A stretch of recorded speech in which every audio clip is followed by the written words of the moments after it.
He's got 40% more meat, so he could be more committed to the situation. Situation? Chucky Max, we'll fill in while you fill up. Game day brings out the best in all of us.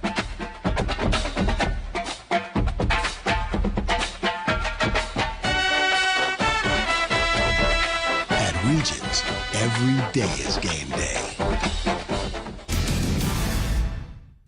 Can you block out all the distractions? Can you take the pain and turn it into motivation? Can you rise up when they want you to fall? It ain't no reward at the end unless the road was hard. It ain't no success without failure. You can't get to that mountaintop without going through the valley first. It's all a part of the game. You either love it or you hate it. But me, I love it. I want some more of it. Hello, football fans. You pumped up. Welcome back to Williams Stadium. Today, the Flames look to get back into the win column as they host the reigning Northeast Conference champions, the St. Francis Red Flash.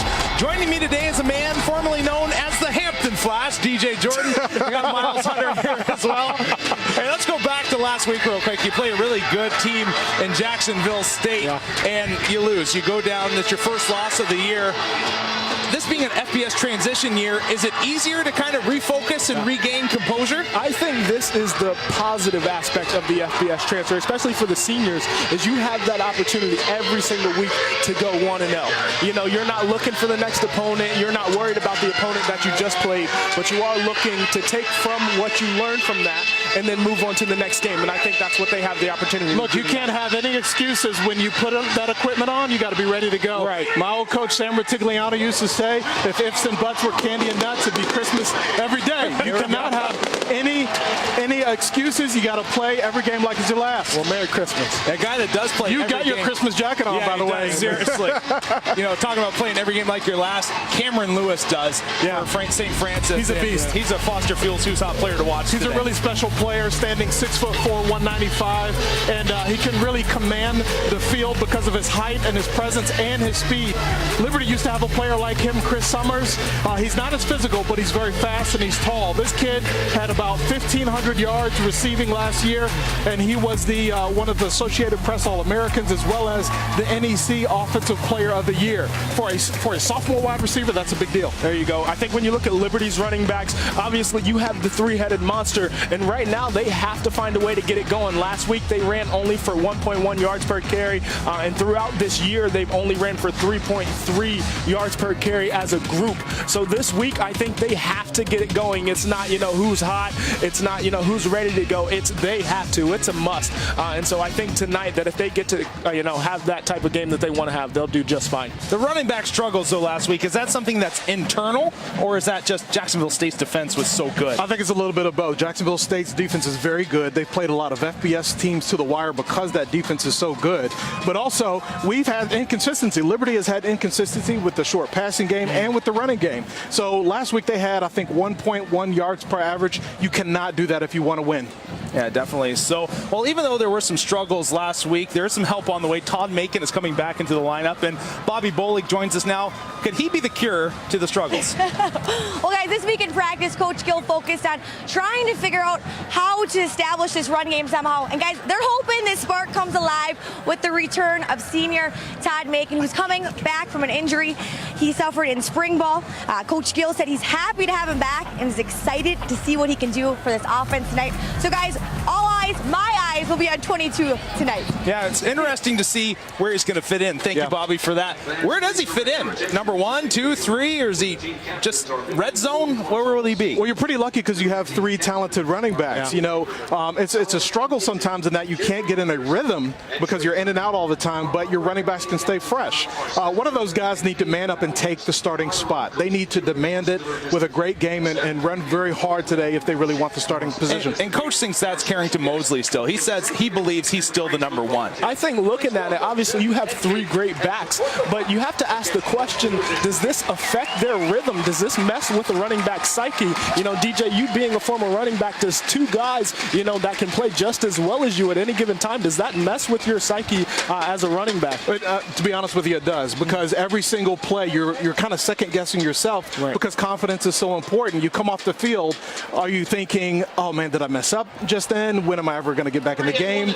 So you got to have strong confidence and want the rock all the time. One thing is for sure, doesn't get easier here against the Red Flash. Their D is pretty special. With more on that, we're going to head up on to Mike Tilley and Matt Warner. Thanks, Rhett. Yeah, there's been a lot of talk about Liberty's offense. The Flames, of course, with Buckshot and Farrow and Gandy Golden. The list goes on and on with the talented receivers and running backs.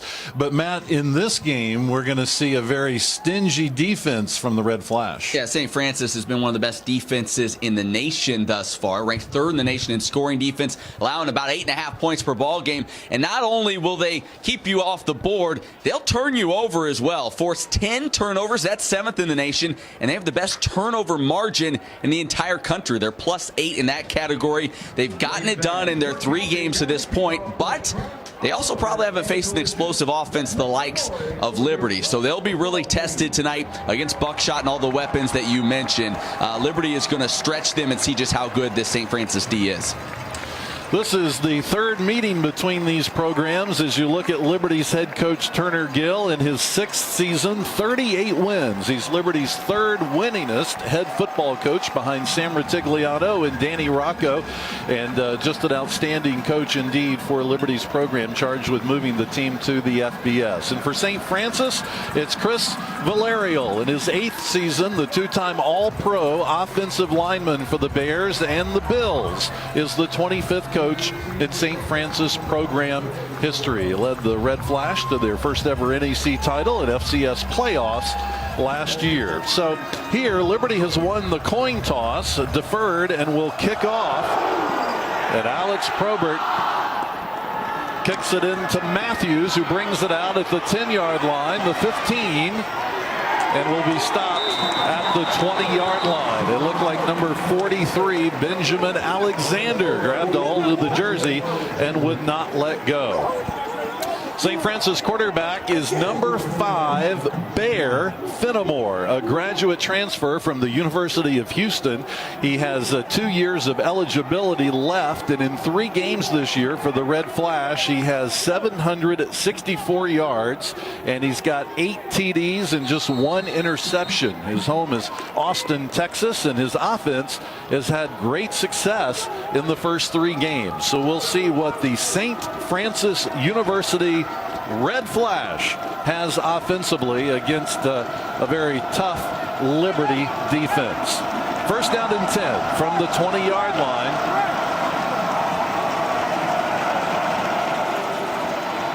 Pitch back. Fenimore will be sacked inside the 10-yard line. It was Chris Turner who got there to make the sack.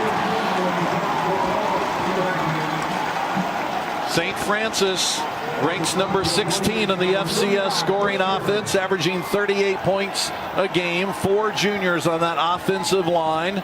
A top 10 team in most of the passing categories. Jordan Toney is the top 20 FCS receiver. That was a loss of 10, so it's second down 20. Fenimore hands it off. Jordan Toney will pick up maybe 3. It'll be third down and long. Now let's go back to that first play. Some trickeration there right out of the gate, trying to catch the Flames by surprise. It fails miserably, and right away you put your offense in a deep hole that they're trying to dig themselves out of now on 3rd and 17. Liberty with that 4-3 defense. Ryan Davis having a great sophomore season at linebacker. And this defense had 26 takeaways last year. Through 4 games, the Flames are +2 in the turnover margin. Fenimore's pass incomplete, knocked down. Solon, the intended receiver, and the Flames were there playing really good defense. Jalen McKinney was there along with number 3, Ryan Davis. So it's a punting situation upcoming for St. Francis. The Big South would like to thank Hardee's, a contributing partner to the Big South Network. Yeah, the defense making a statement on that first drive. The sack, the big hit there on 3rd down. This is a defense that has had some struggles, as it looks like Chris Turner gets in late on the punt unit. Zieka's punt, fair catch called for at midfield. That was caught by Stokes, and Liberty will be inside Red Flash territory for their first offensive possession of this game. And of course, Liberty's quarterback is number 12, Buckshot Calvert. You can pick him out from amongst the blue jerseys there. 5-time Big South Conference Player of the Week, 2 of them this season. He has 4 300-yard games. He's a sophomore from Plantation, Florida. Has thrown nearly 1,400 yards in 4 games this season. Completes 64% of his passes, 13 TDs, and just 2 interceptions. Yeah, let's see how quickly they try to take a shot here in this ball game, make a statement offensively. Buckshot escapes one would-be tackler and throws it incomplete, trying to dump it off to Carrington Mosley. Yeah, had the play action there. I think they wanted to let it go deep, but the pressure off the edge forced Calvert to run for his life and unable to connect. So that'll bring up a 2nd down 10 for the Flames from the 48-yard line. Mosley in the backfield gets the handoff, and he'll pick up a yard and a half on 2nd down. The Flames are averaging 40 points per game, nearly 500 yards of total offense. A really solid offensive line. The Flames have a strong core of receivers and running backs as well, although not starting. We're told that senior Todd Macon will see some playing time in the first half, of course, after that injury in the spring. 3rd down and 8. Buckshot wants to throw. Good protection over the middle. And is it caught at the 20-yard line? No, incomplete, intended for Zach Fouts. Boy, he had him wide open down the seam. Just a little out in front of him. Fouts, the big tight end, has been used sparingly in the receiving game this year, just not quite able to haul it in. If he hits him in stride, Fouts takes it the distance. Instead, the Flames forced a punt as they go 3 and out on their first drive. Both teams 3 and out here early. There's Zach Fouts on the sideline, and into punt, Trey Turner. This season averaging about 38 yards a punt.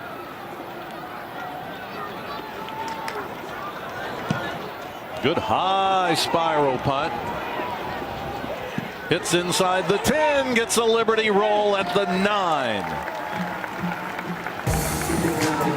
Just underway at Williams Stadium on the campus of Liberty University, Lynchburg, Virginia. Oh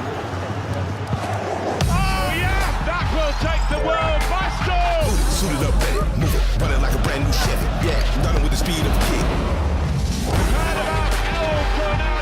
PlayStation. Appliances make life easy. We make finding yours even easier with top-rated brands, reviews, even side-by-side comparisons. Your appliance is easily within reach. Save up to 25% on appliances, only at the Home Depot. Shell.tv for details.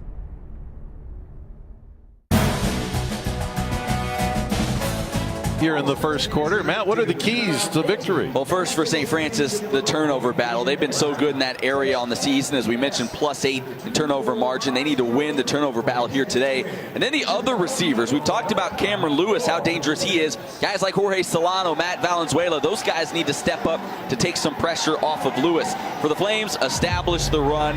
You heard the guys talk about that before the ball game. And also make them earn it. Make St. Francis move the chains, put together extended drives. Liberty has had some problems giving up big plays this year. They need to force St. Francis to have extended drives down the field. Don't give them any big, 50, 60-yard touchdowns like we've seen fairly routinely here this year. So the red flash, that's Bear. It's so fun that we have Bear and Buckshot, the 2 starting quarterbacks in this game, going against each other. Both of them have been very successful early season, and we'll see who has the upper hand today as the red flash get it for the 2nd time offensively here in the first quarter. First down and 10. Bears pass caught at the 15-yard line. Lewis still on his feet, has the first down after gaining 12. Yeah, this kid is an absolute load. 6'4", conference offensive player of the year a season ago. Everybody knows where he is on the field every time he's on the field. Defenses will do all they can to take him away, and yet he has still put up gaudy numbers over the past year and a half. That's just how good this kid is. The red flash with the first down here after that 12-yard play. Fenimore's pass to the 20-yard line. Solano pushed out of bounds at the 30. Gain of about 8. Yeah, Solano's been a nice addition to this team. had played previously for Fordham. He's a grad student. This is his last year of eligibility. Transferred here to St. Francis. Solid receiver, smaller receiver. They have a lot of big bodies receiving the football for St. Francis. Solano, one of the smaller, quicker guys, but is one of those other receivers we talked about that needs to have an impact in today's game. Second down, a long one. Fenimore looking to the sideline, caught for the first down at the 41-yard line, still driving and picking up 4 additional yards to the 45. That was a great reception by Lewis and a great run as well. Yeah, the Flames tried to bring pressure, brought a couple of linebackers blitzing on the play. The running back did a great job picking up the linebacker, giving his quarterback Fenimore a little extra time. And we're seeing Chris Turner here early, following Lewis wherever he is on the field. Whichever side he's on, Chris Turner is tracking him. Now you see him over here on the near side as they're putting their best DB on the best receiver of St. Francis. First and 10, 45-yard line, under 11 minutes to go in the opening quarter. Fenimore going for it all, and he overthrows Holder. He had him too. Holder had a step. Another big receiver, 6'4" kid, sophomore. That's one Fenimore wishes he had back. Those are the kind of big plays, though, we've seen the Flames give up this year. That one just a couple of yards too far out in front. Fenimore, good player out of high school, 3-star kid, went to Houston. They were looking for a quarterback to kind of take this job and run with it heading into this season, and he's done just that. He's got a second down 10. Flames showing a little bit of a blitz. Fenimore caught about a yard short of the first. Cyrus Holder making the catch this time. It's going to be third and short. Again, big receivers. Holder also 6'4". So the defensive backs of the Flames going to be tested going up against that size here today. It's third down. 3rd and 2, you're seeing an empty backfield, at least here initially. Makes you wonder if they're thinking about this being 4-down territory. You throw it here, if you don't get it, and you line it up and try to run it on 4th and short. Inside Flames territory, Fenimore is going to be tackled short of the first down. Nice tackle by Juwan Wells, and it's a punting situation for the Red Flash. Yeah, Fenimore flushed out of the pocket. I think that's Tolan Avery coming up the gut, ran right into the waiting arms of Juwan Wells, and that's the kind of pressure the Flames haven't been able to get a lot this season, especially from the interior of that defensive line. So that's an encouraging sign for Liberty's defense here in the early going. Wells stays out there for the punt return team. Zeka comes out to punt.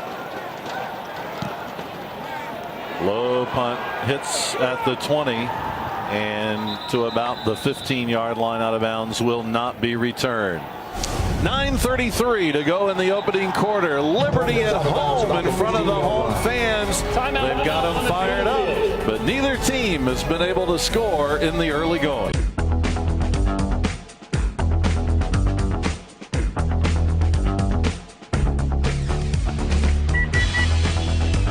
Now you can have everything.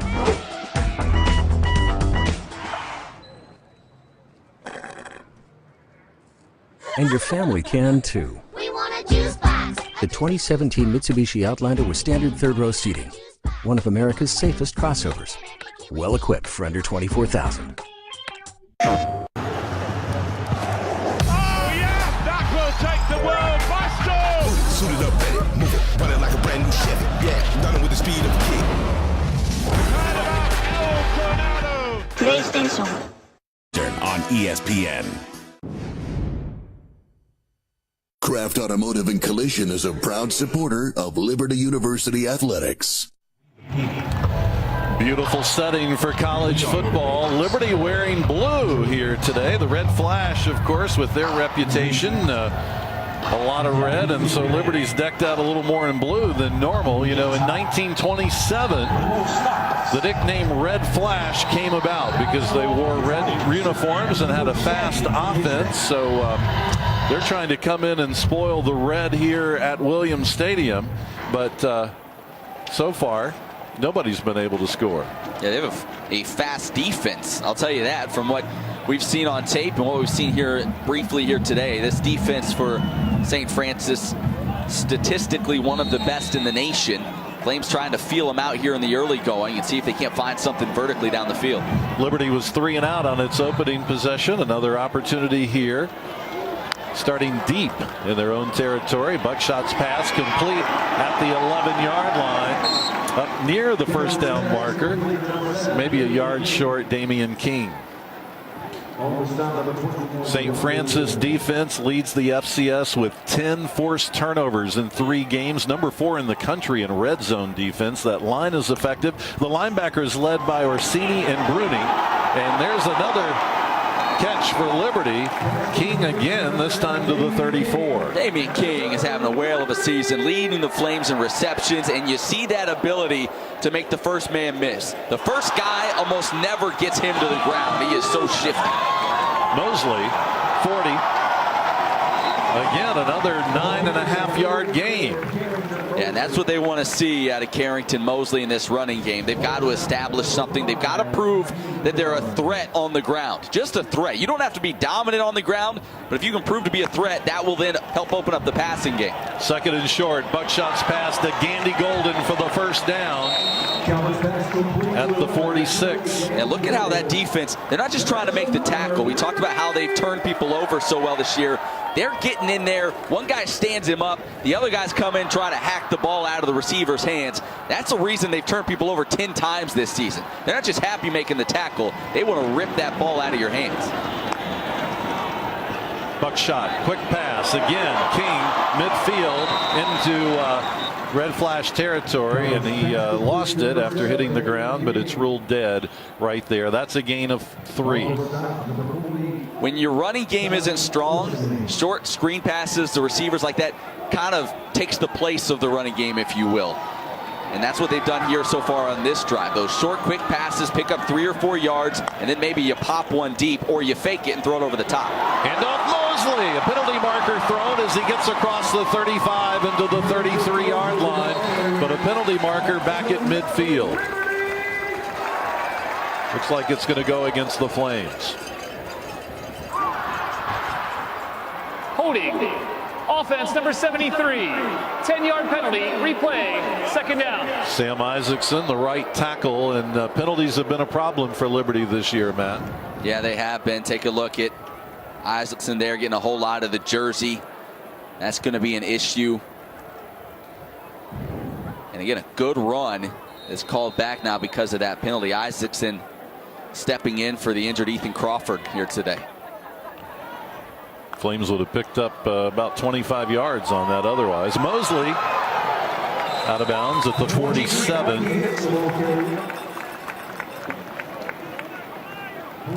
So the penalty comes at a bad time. Gandy Golden coming back onto the field for Liberty, and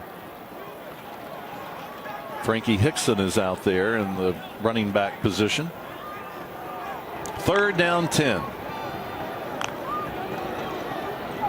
See if they bring pressure here on 3rd down. It's something that this defense likes to do. They can blitz from anywhere. Like to bring those linebackers. A bunch creeping towards the line of scrimmage now. Buckshot hit as he throws it, and it's incomplete. Boy, he was hit hard. Farrow was the intended receiver, but he was hit hard just as he released that, and it's a punting situation for the Flames. I think that was Hakeem Kennard, the safety, coming down and hitting Buckshot square in the back. They kind of overloaded the blitz on the right side coming from Buckshot's blind side. Just did not quite have enough time to unload a good ball downfield, and he's going to be feeling that one. Again, they play 3 down linemen usually, but they'll bring blitzes from the linebackers, and as you saw there, even the safeties they'll bring down quite often to try to put pressure on the quarterback. Trey Turner in to punt for the 2nd time here in the 1st quarter. 6:48 to go in period number 1.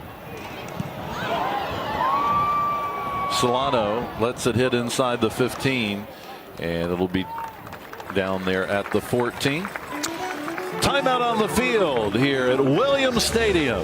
Liberty University, Timeout the Flames, and the Red Flash on LFSN. The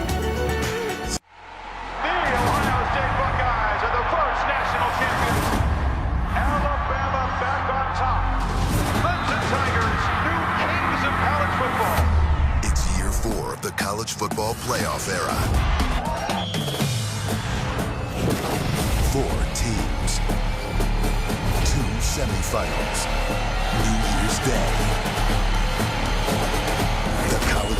playoff on ESPN. Who's in?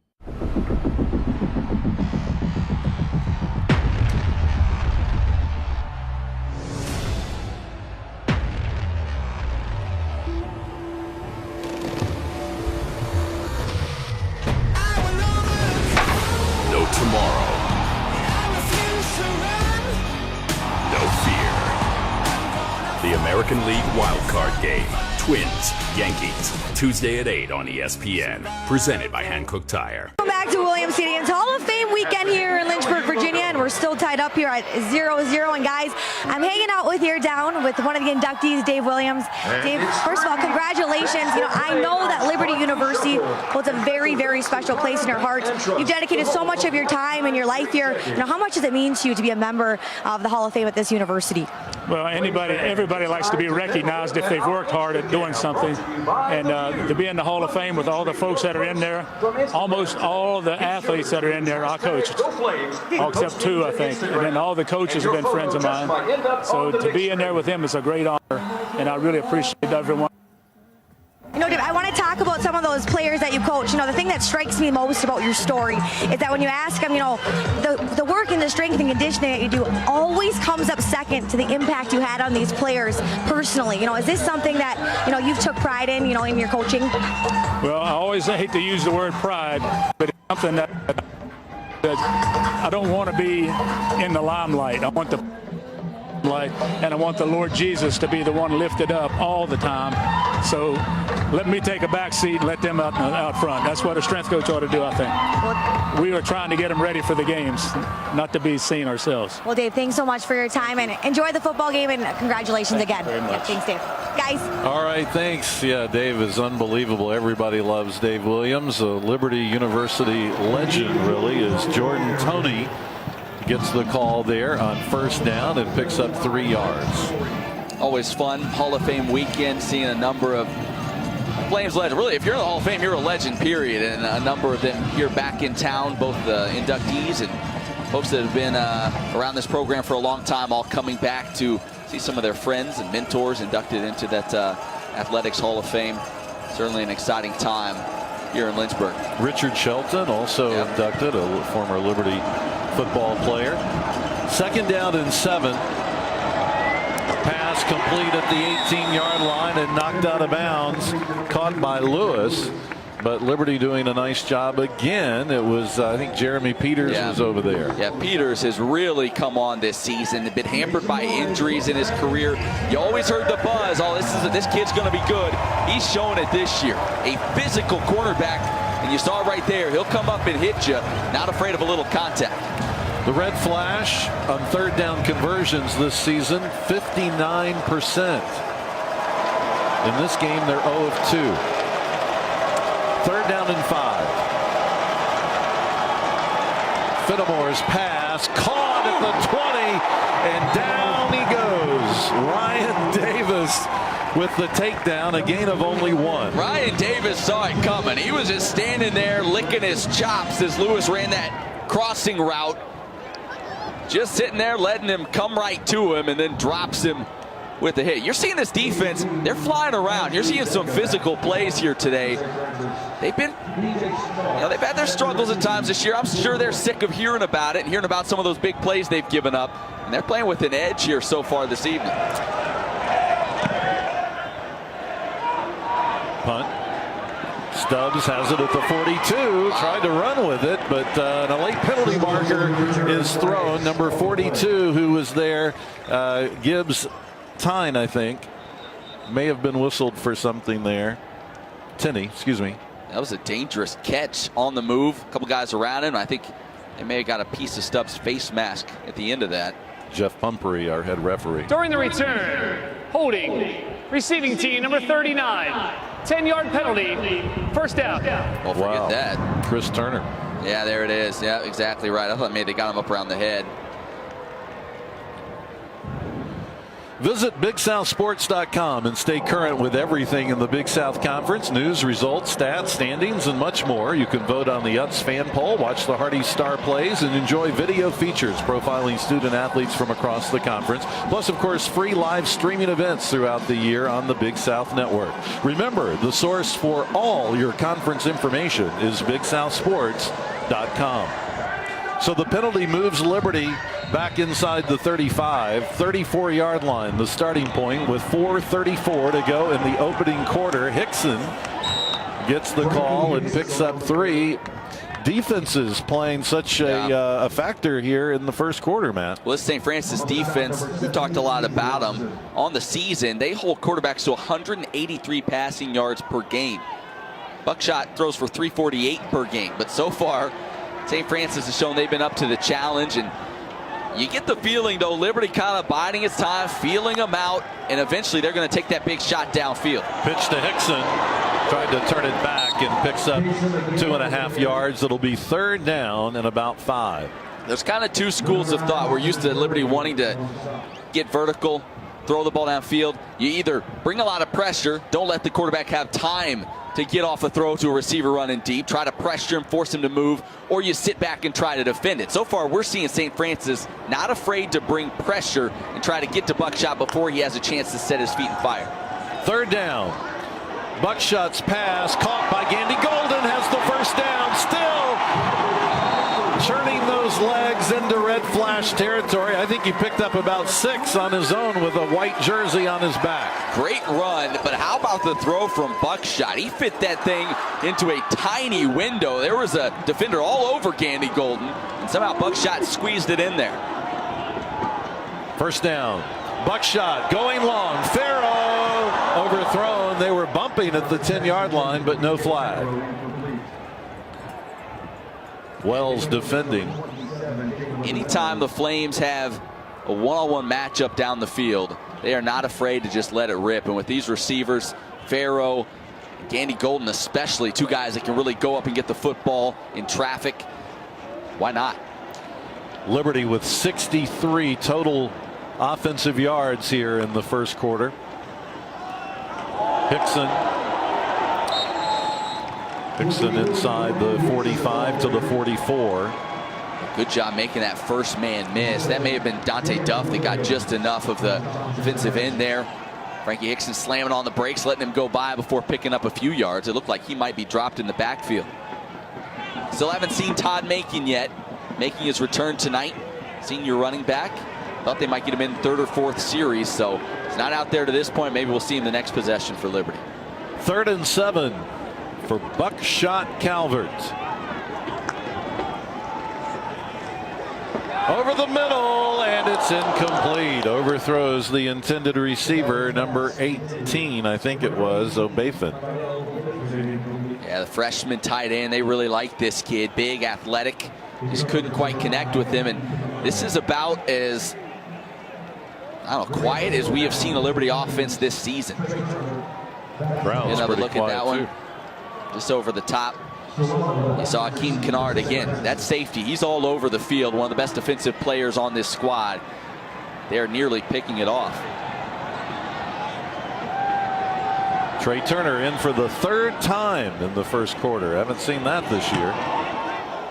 Solano again will not field it, and it's going to go dead around the 5-yard line with the Flames downing it there. And again, St. Francis will have terrible field position. Yeah, Flames winning the field position battle. The scoreboard still dead even. So you figure you keep putting St. Francis in a tough spot, backed up against their own end zone. Sooner or later, you're going to make them pay, and that's what Turner Gill's hoping at this point, although his offense still hasn't quite clicked.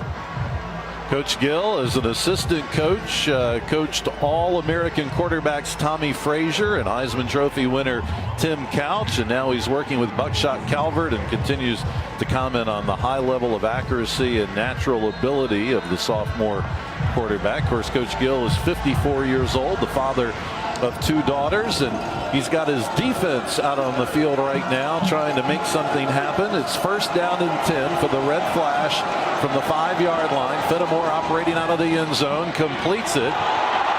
And a yard loss as Solano cannot break free. Great tackle and stop by Matthews.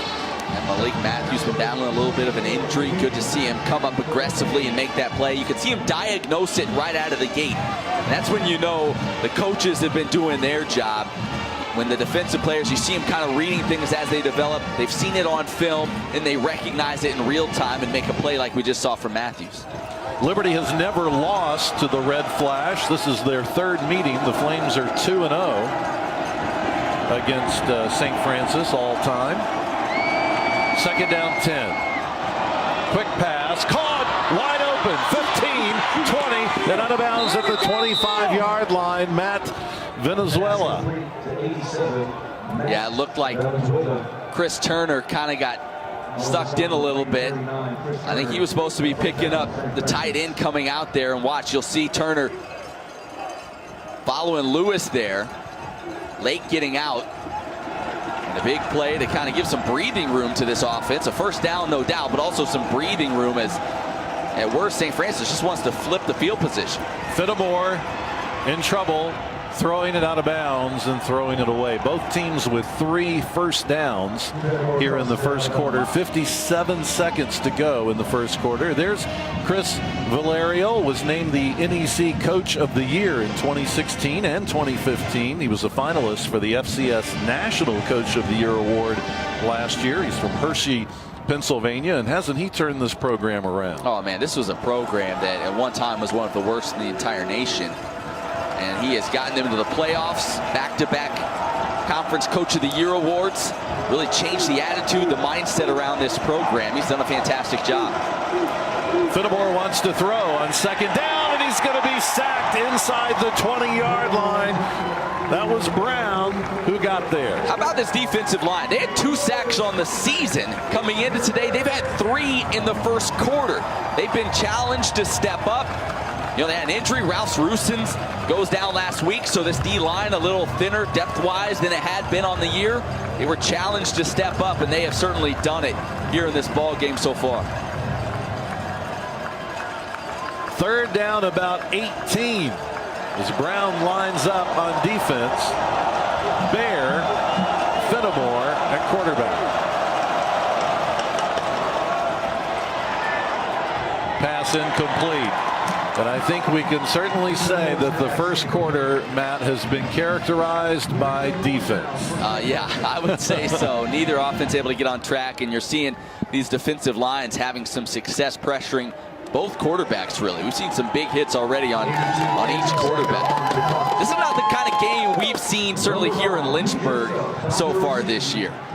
Well, the Red Flash averaging 38 points a game. Liberty's been averaging 40 points a game, and we are 6 seconds away from the end of the quarter with nobody getting a point.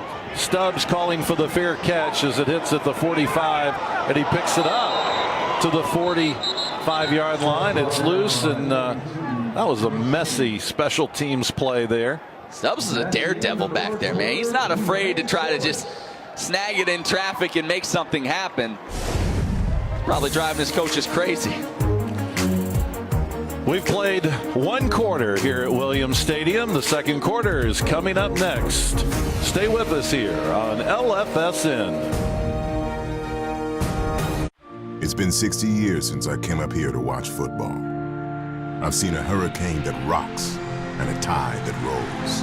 I've seen hustle, perseverance, and heart. I've seen a bowl of cotton that's anything but soft. Some call it hard work, determination, or grit. I call it blimp-worthy. Breaking down the walls in my own mind, keeping my faith for the bad times. Get up, stand like a champion. Take it to the world, gonna sing it like an anthem.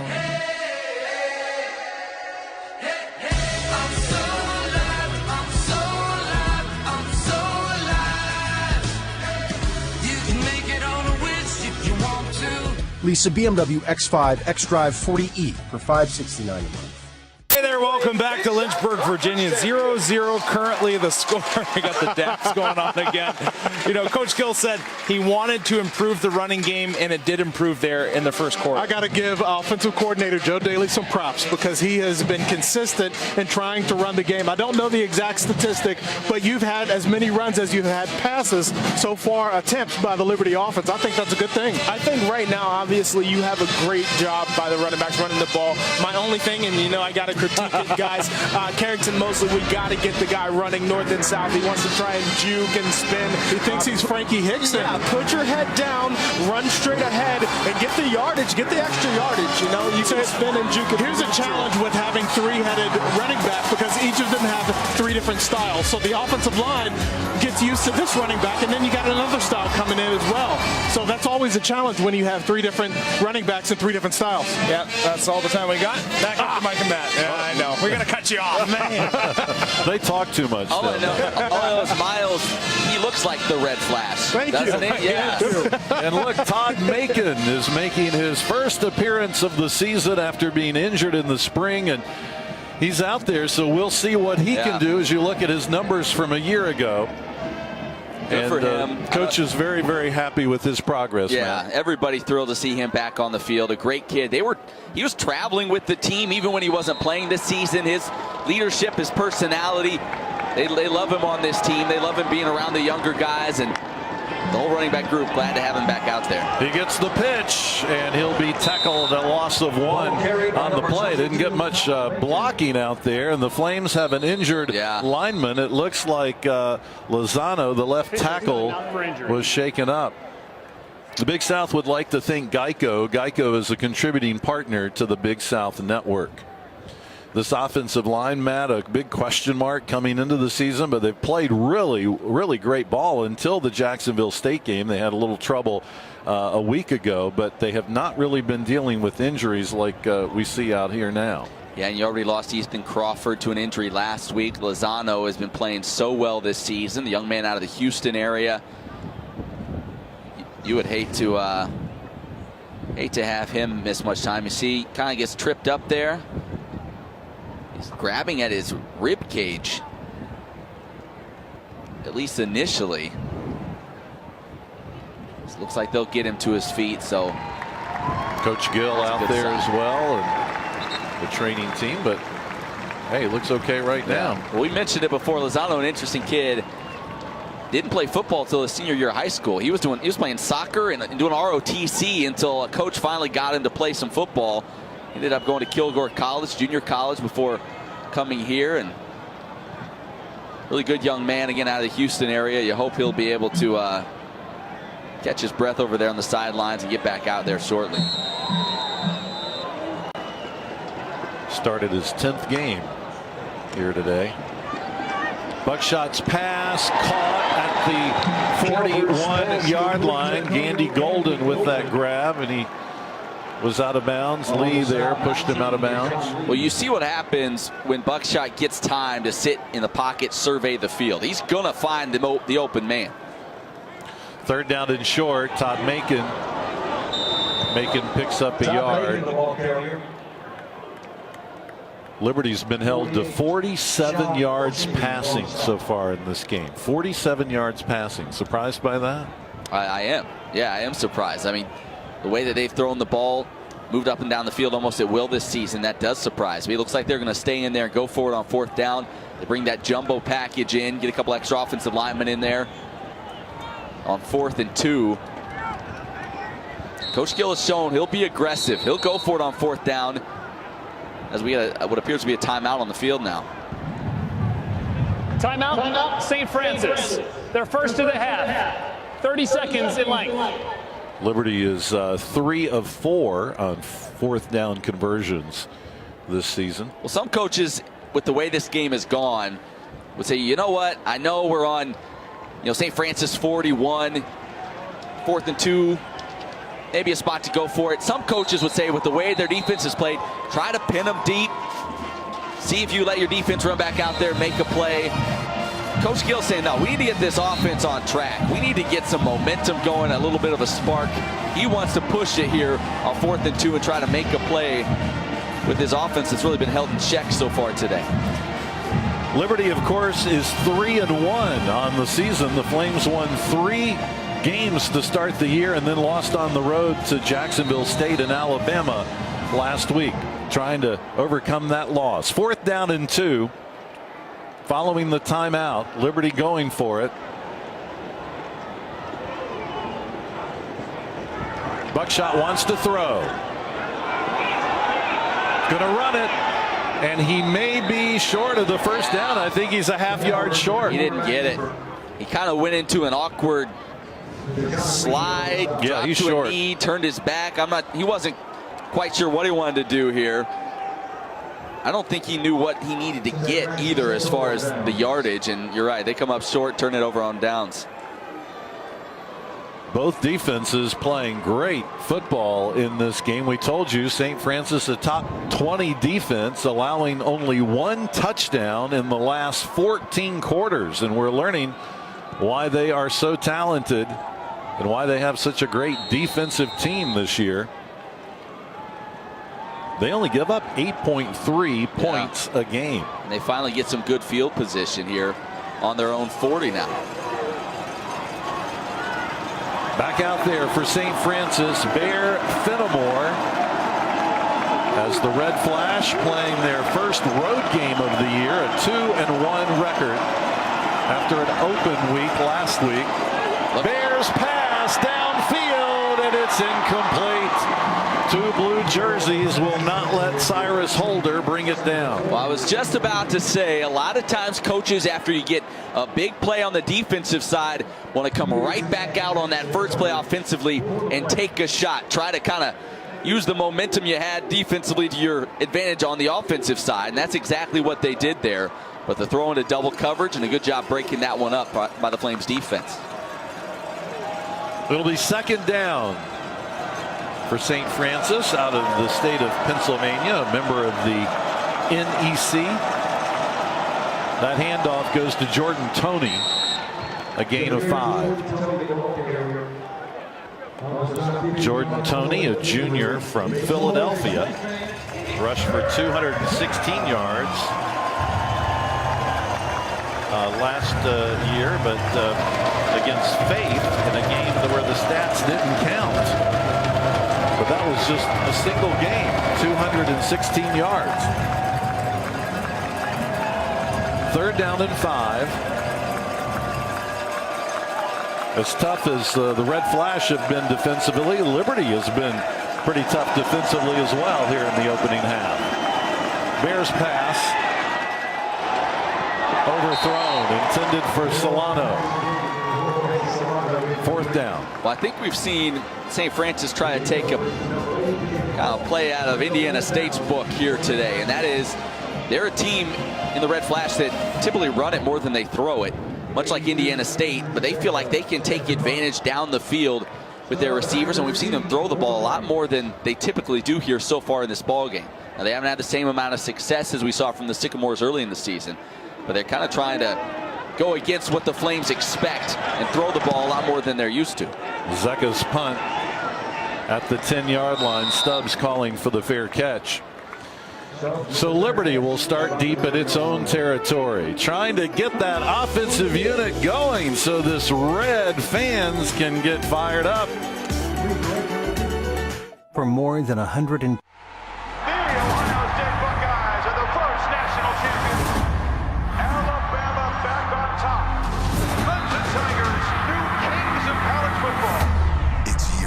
The college football playoff era.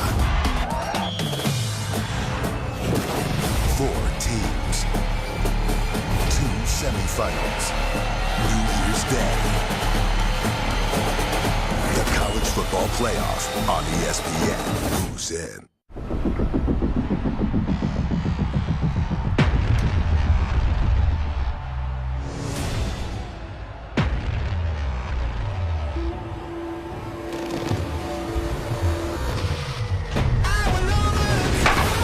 Tomorrow.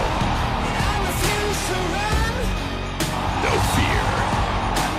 The American League wildcard game, Twins, Yankees, Tuesday at 8 on ESPN. Presented by Hankook Tire. Join the conversation and get social with the Big South. You can learn new details about what's going on or share your own experiences as you join the always growing network of Big South fans on Facebook, Twitter, Instagram, Snapchat, and more. Plus, find and follow this year's new conference source for game updates and championship coverage via Twitter at Big South Game Day. Follow, watch, like, and share with the Big South Conference. Liberty has an open date next Saturday, Matt, and then the conference schedule starts against Kennesaw State here on the 14th of October. Yeah, I think that's homecoming weekend as well, so that should be a lot of fun. Flames hoping to enter that bye week on a winning note. So far here today, this game has been played really the way that St. Francis wants it to be. With the way their defense has been this year, they don't mind playing a low-scoring game. That's what they just played last week, or 2 weeks ago, as a matter of fact. Carrington Mosley on first down picks up about 4 yards. Carrington Mosley, the redshirt senior who played his high school ball at LCA. He needed 34 yards coming into this game to reach 1,000 in his career. Again, at the 15-yard line. In this game, he's got about 15 yards. Yeah, they're still having a hard time running the football. That average down around 3 yards a carry now. Not able to run it. Haven't been able to connect down the field. And once again, just like that, third down opportunity here for Liberty. They going empty backfield here on 3rd and 3. Liberty's 1 of 5 on third down conversions in the first half. Buckshot's quick pass to King. King has the first down at the 20. Hard hitting out there. Yeah, they very nearly didn't get that either. The safety there, and that was Boyd, was playing well off of King, and then right before the snap came sprinting in to try to take away that short pass, but he was about a step too late.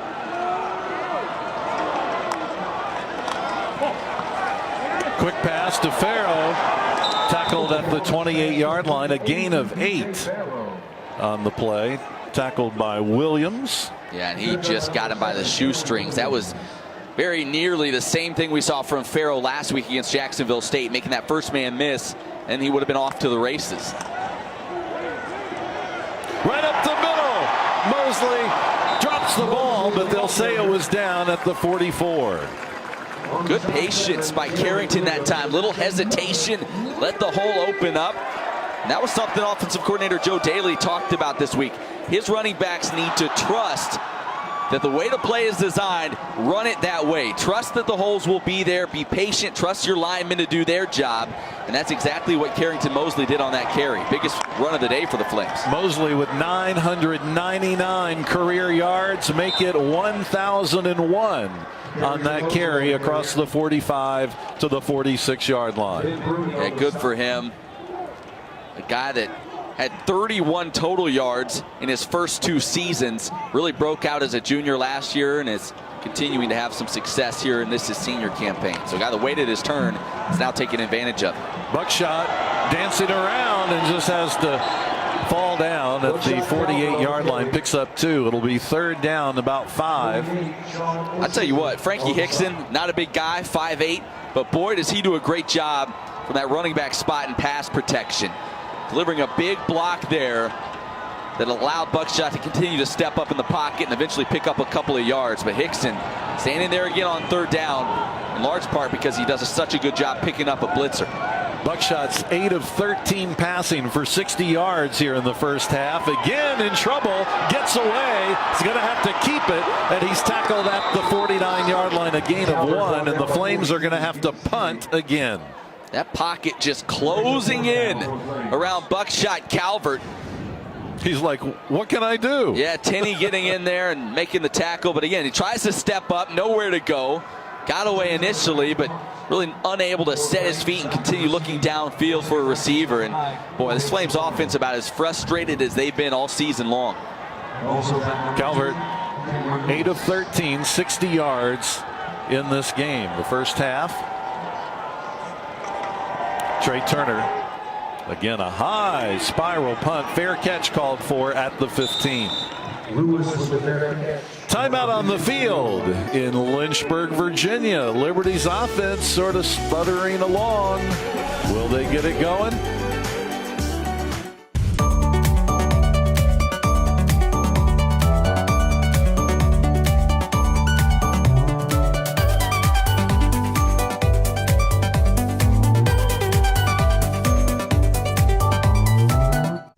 Desmond Howard.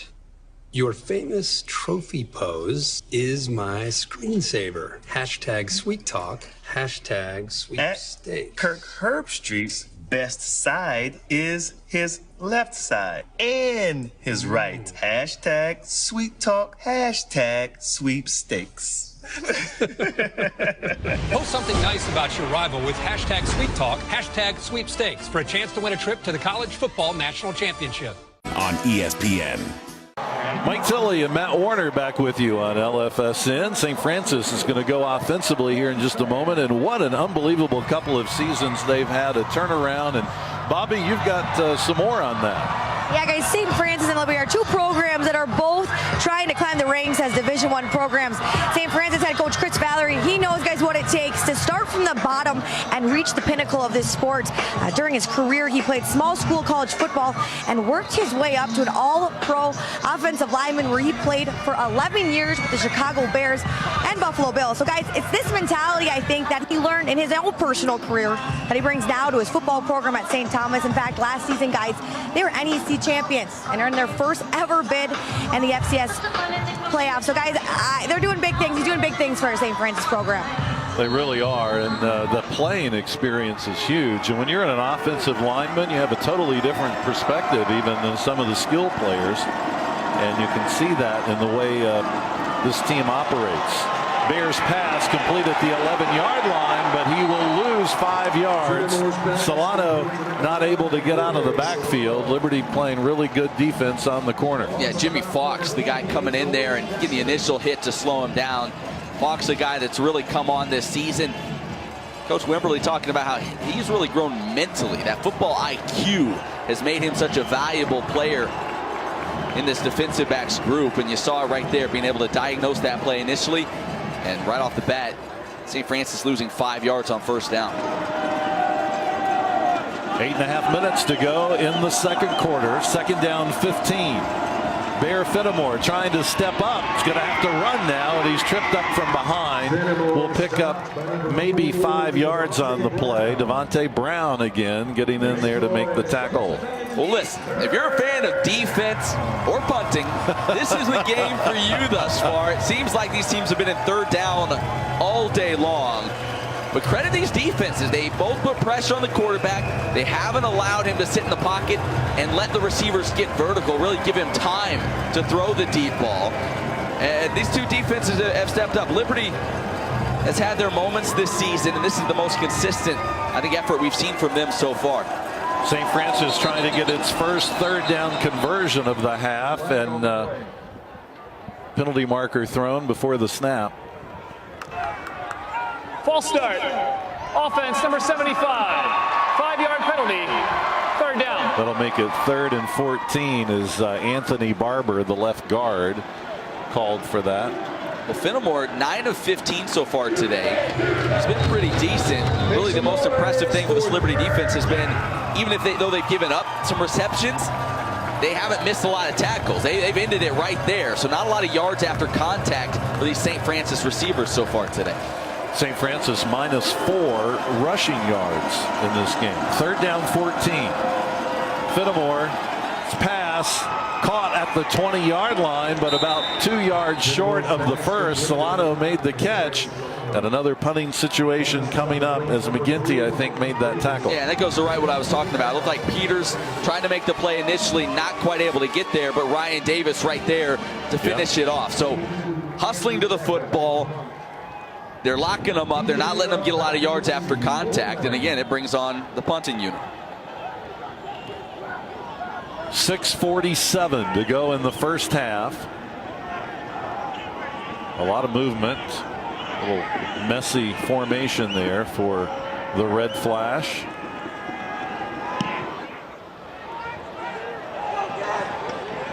Hits at the 35-yard line. Stubbs lets it go inside the 20. Don't touch it! You could hear the coaches saying, don't touch it. Get every yard you can get. That goes inside the 15. Well, they'll mark it right at the 15-yard line. Stubbs didn't want to mess with that one and possibly have a turnover. 6:22 to go in the first half. No score. It's a great time to be a fan when you can come into Buffalo Wild Wings and catch the best moments in sports. Unlike in Roman times, when you could become the sport. Is this Section G? I don't know. I don't know. Uh-oh. Ow. Get the ultimate sports experience at Buffalo Wild Wings. So let me get this straight. You're a rabbit? I'm Vern, the Orange Money Retirement Rabbit from Voya. Right. And that means... I'm the money you save for retirement. I help you get organized so your money could multiply. See? Got it. Who's he? He's green money for spending today. You know, paying bills. Maybe a little online shopping. What makes it easy to tell you apart? That and I am better looking. I heard that. When it's time to get organized for retirement, it's time to get Voya. Presented by Hankook Tire. For the latest updates in new look Big South merchandise, visit BigSouthStore.com now. Once there, you'll be able to gear up with an outstanding variety of officially licensed apparel and conference and school branded items. So get fully equipped for all your game day fun with the bigger and better online offerings at BigSouthStore.com. Have you gone shopping at the BigSouthStore.com? Well, you know, I've been meaning to. Just haven't got around to it yet, Mike. Well, this is a good time. Yeah, there's not a lot of offense going on out there, so it's a good time to shop at the store. Yeah, you know, the defenses on both sides have done a fantastic job. Liberty on the season coming in average 6.7 yards per play. They've been held to 4.1. But both these defenses really locking in. And you know what? You're going to have games like this. You're not always going to score 40. Liberty's been known for the offense this season. But you're going to have these games where you've got to grind it out. And this is a good test, a good challenge for Buckshot Calvert and kind of his progression as a quarterback. Can he find a way to grind this thing out, move the chains, and put points on the board? Incomplete pass. Right there, intended for B.J. Farrow. They're fortunate it was incomplete because the defensive back completely jumped that route. If the pass hadn't been off the mark, it might have been going the other way for 6. Stephen Calvert's numbers 8 of 14, just 60 yards here in the first half. He's not getting a lot of time to set up. Handoff, Hickson. Hickson picks up a yard. It'll be 3rd and long. If Liberty can somehow win today, it would be Flames football's first 4-win September. Could you say that about 5 times fast? The alliteration there was impressive, Mike. You love that, don't you? Flames football's first 4-win September in 27 years. The last time Liberty won 4 games in September was 1990. But a win today would do it.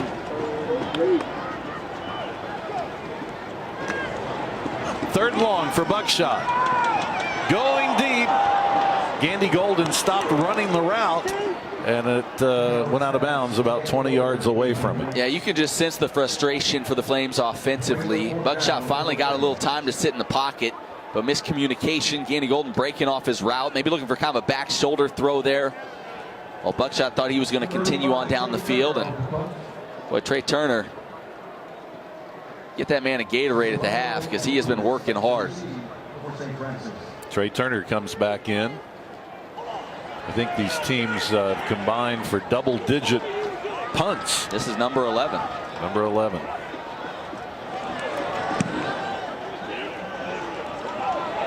This one fielded at the 40-yard line. Another fair catch taken by Lewis. Make sure you visit the Liberty Flames newly designed website at libertyflames.com. We've made it even easier for you to keep up with your favorite Flames teams and to stay up to date with all the latest scores and press releases.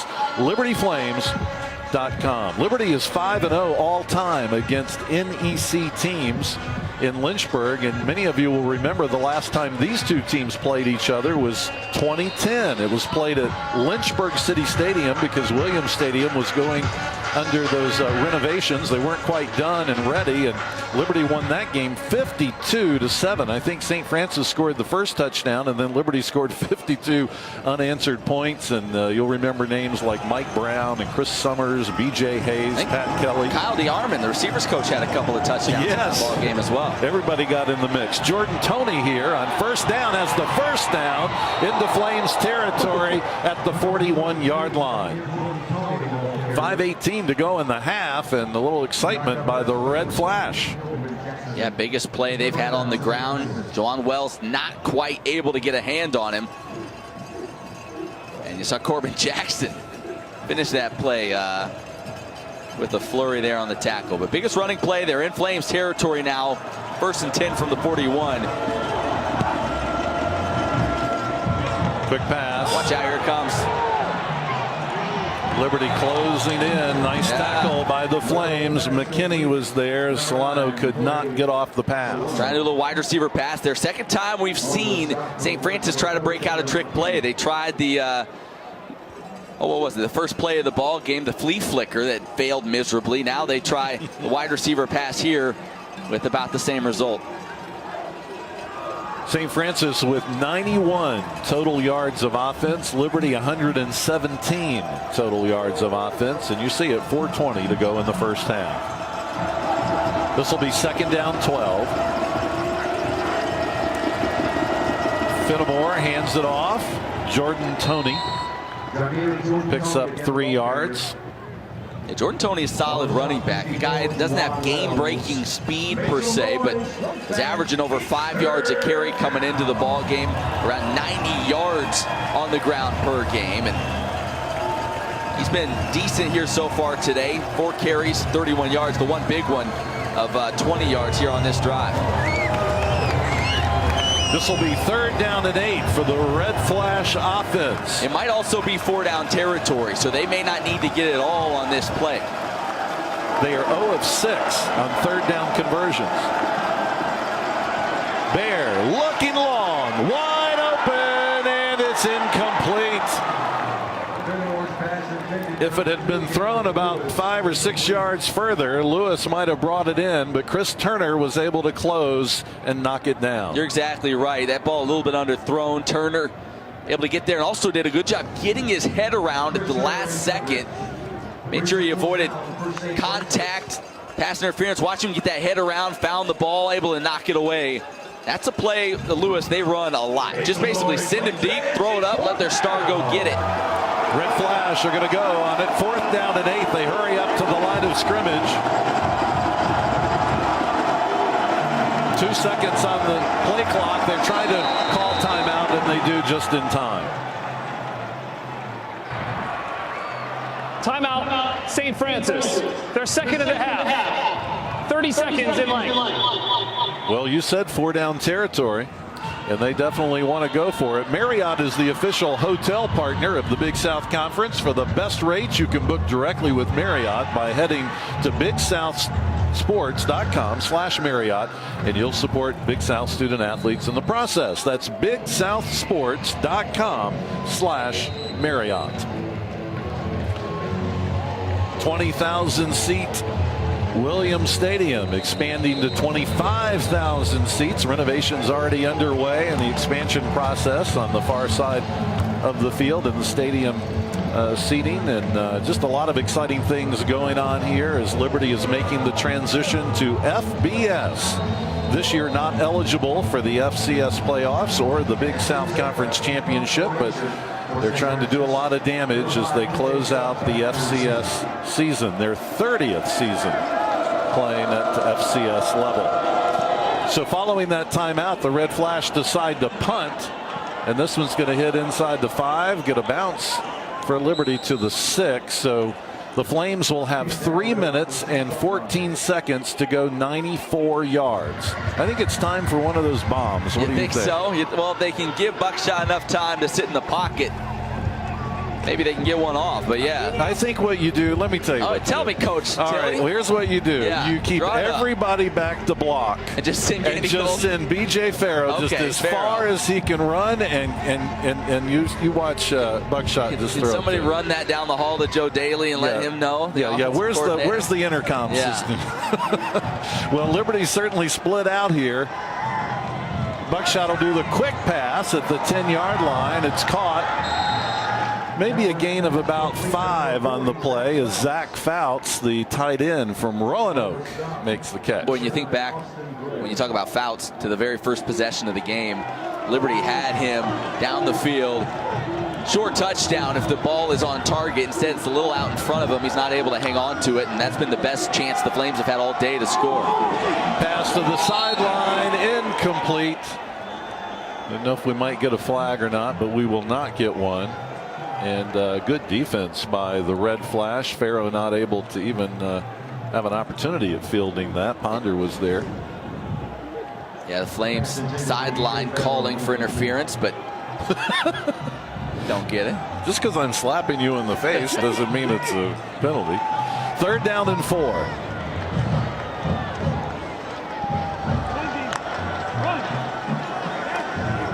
Buckshot's going to be sacked right at the goal line. I think they'll rule him down at the 2. Oh my goodness. Dejon Lee, the outside linebacker, getting there, probably the best pass rusher on this team. Again, they bring pressure and no time at all for Buckshot Calvert. Yeah, you're right, down at the 2. And the Flames forced to punt it away. I think we can confidently say that this Red Flash defense is for real. I think so. Yeah, we asked that question at the outset. Who have they played? You know, maybe the stats might not tell the whole story. Well, man, they have been impressive thus far. And now, if you're the Flames, you just got to be worried. Trey Turner basically about a foot away from that back line, and now we get a flag. Is it delay? I think you're right. Delay of game. Offense number 35. Half the distance to the goal. 4th down. So instead of the 2, it's the 1. Yeah, and now you have to be really careful if you're Trey Turner.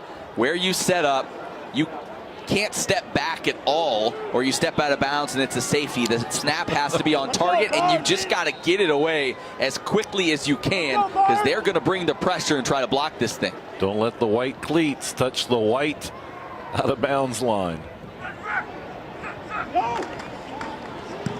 Gets it off. Lewis on the running catch, 32-yard line, 20 into the 18. So the Red Flash, 1:48 to go in the half, in great field position. If nothing else, they have a chance to get a field goal before the half. Well, in that situation as a punter, again, you're just trying to get it out. So you don't necessarily get everything behind it. So it was a short kick, and then Lewis, an explosive athlete, as we've talked about numerous times tonight, able to get upfield, and 1:48 to go, just one timeout left. But where they are on the field, you don't really need that many timeouts if you're St. Francis. Best scoring opportunity of the night for either team.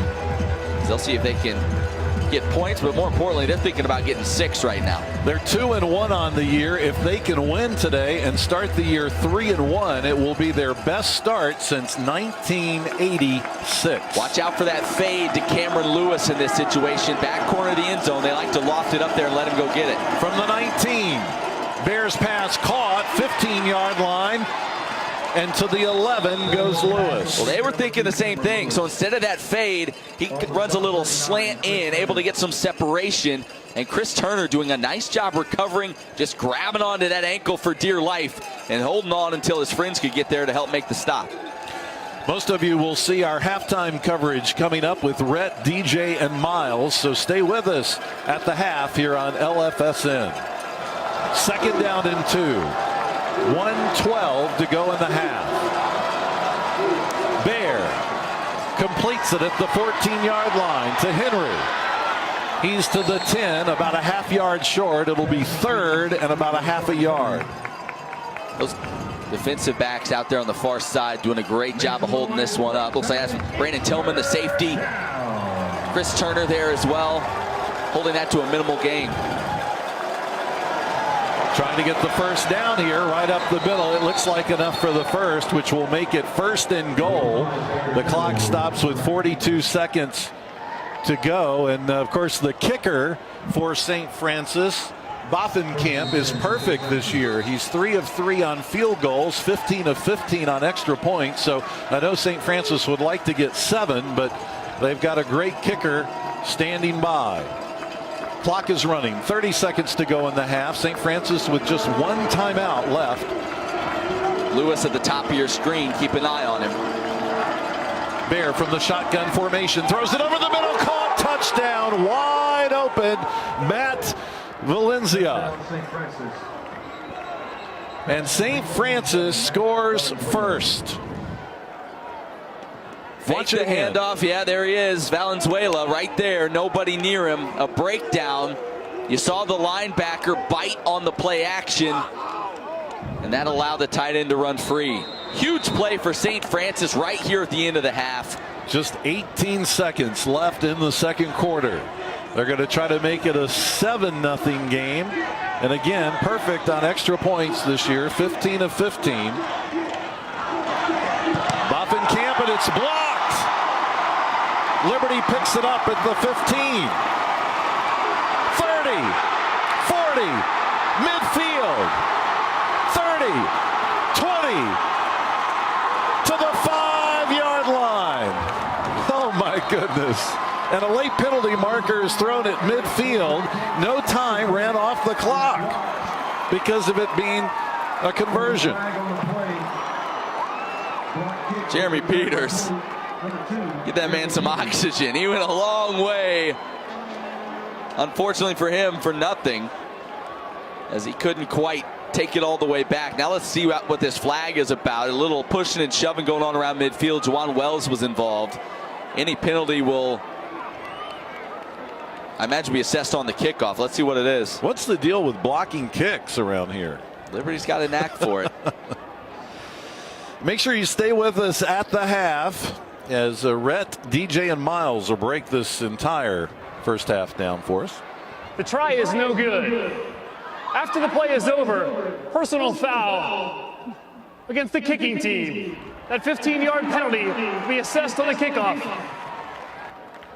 All right, so they're going to back St. Francis up 15 yards. Now only 18 seconds left in the half, but that could at least give you a shot with buckshot to send one to the end zone, Hail Mary style, right? That extra 15 yards could be BJ Farrow, I'm telling you. Yeah, you've been calling it, Mike.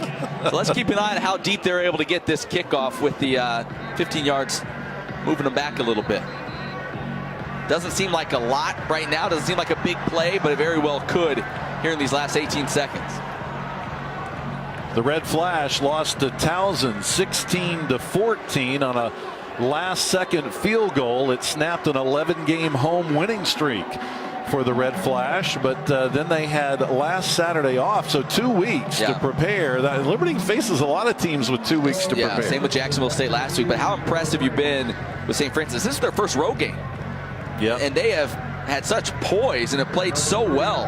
I'm really impressed with how they've looked here in Lynchburg tonight. Frankie Hickson waiting for this one, standing inside the 20. You think he's thinking about returning it all the way? I hope so. A lot of fans in red hope so too. Kicking it away from him. Stubbs will take it at the 26.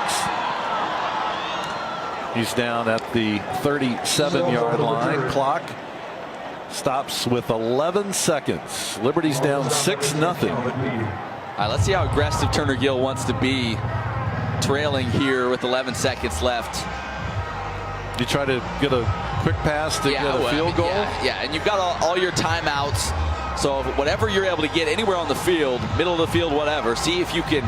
Field goal would be great. That's a lot you got to cover. If you can at least get it up to midfield, maybe the opponent's 45, you give Buckshot a chance to throw one all the way to the end zone, and you hope and pray that somehow it ends up in your guys' hands. 11 seconds to go in the half. Buckshot back to pass. Launches it down the field. A.J. Farrell was getting bumped again, but no flag was thrown. Duncan defending. And 5 seconds left in the half. Well, now we'll see if they just go conservative. A little surprised they just threw it up for grabs on that play. Thought you might see something in the middle of the field, something just to pick up 10 or 12 yards and then try to send it deep. Look at this. Liberty 113 total yards of offense. St. Francis 114 total yards of offense. Buckshot. Pass incomplete. 1 second to go. Gandy Golden not able to bring that one down. Yeah, that's the type of play I was expecting on first down there. Just pick up 8 or 10 yards, give yourself a chance to heave it to the end zone. Now just 1 second left. You almost just take a knee, head to the half, try to regroup. Flames have 1 second. What do you think? Throw it to the end zone or you take a knee? I mean, I don't know that you can get it to the end zone from this part of the field. You run the risk of strip sack, interception. They'll just play it safe. Mosley. That's the half. Well, we knew the Red Flash had an amazing defense. Top 10 in so many categories. But I'm not sure that anybody thought they had this good of a defense to keep Liberty, who's been averaging 40 points a game, to 0 at the half. We're going to take a break and we'll continue our coverage on the Liberty Flames Sports Network. Our halftime show with Rhett, DJ, and Miles coming up. St. Francis leads it 6-0. Welcome to the Capital One Halftime Report. Welcome into the Capital One Halftime Report. I'm Cassidy Hubbard. It's already been a great day of action across college football. Let's get you up to date with all that's going on right now as we take you out to the Goal Line Network for live look-ins and highlights and much, much more.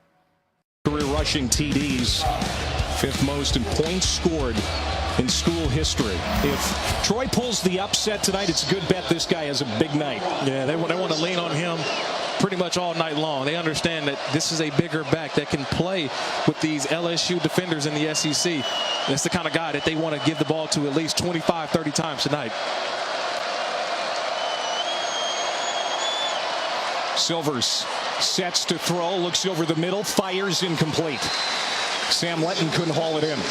So now 3rd down and long. Devin White, good tackler, but also pretty good in pass coverage, too, for LSU. Yeah, he's the guy that they're leaning on right now, LSU defensively. Only a sophomore, but he's the leader of this defense, and he's still learning his way. He's making his way throughout the defense, making calls, making checks, but I'm telling you, I think he's a young star on this defense. It's a young injury-plagued defense for coordinator Dave Aranda. Not a lot of depth. Fatigue was an issue against Mississippi State. Saw it become an issue last week against Syracuse.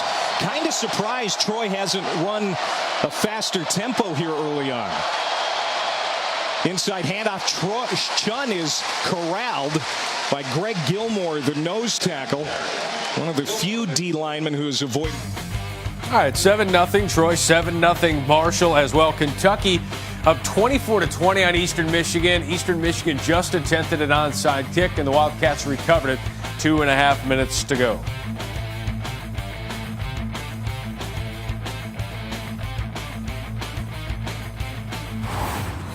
All right, UCF did score the touchdown, went for the 2-point conversion. That failed. Remember, Scott Frost used to be the offensive coordinator at Oregon. That's what you do, is go for 2. They failed, but they're up 6-0 on Memphis. It's a big 3rd down early here, and it's option, and it's Pollard, and he's able to get it. 1st down from Memphis. That's a gain of 5. Excellent play with the crowd rising to their feet early, and Memphis keeps the drive alive.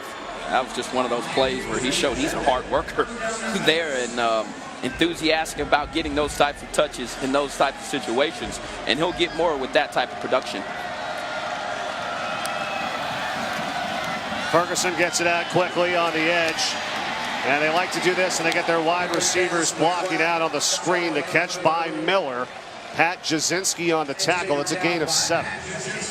I like the play call there, and the screen game here, the bubble screens, they love to go to it, especially when they have numbers on the outside. If it's 2-on-2, they like that matchup. You put one blocker in, and as a wide receiver, all you've got to do is make one guy miss, Mike.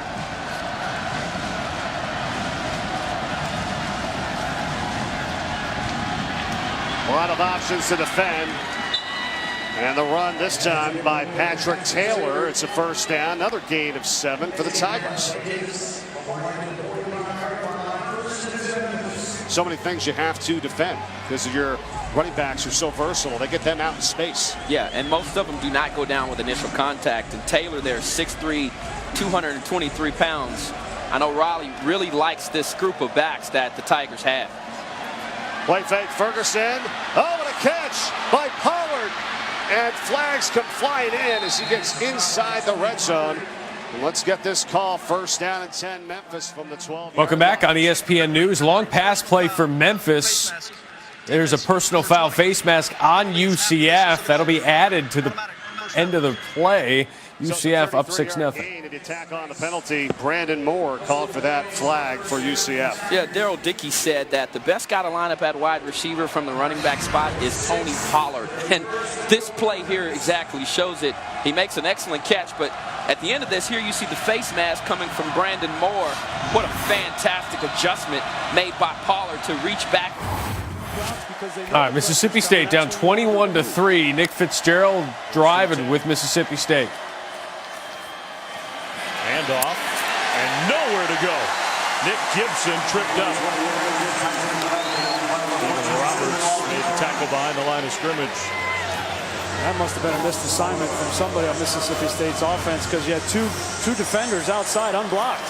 Stephen Roberts comes up. There he is. There's nobody assigned to block him. Either a receiver needed to crack him or an offensive lineman needed to lead out. But either way, you can't just let a free runner on your back.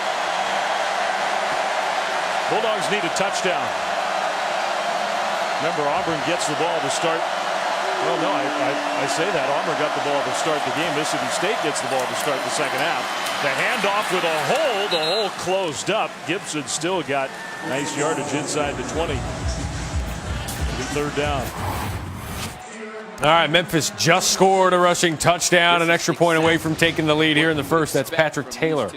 Offenses. Both of them scoring, coming into this matchup, scoring over 40 points a game.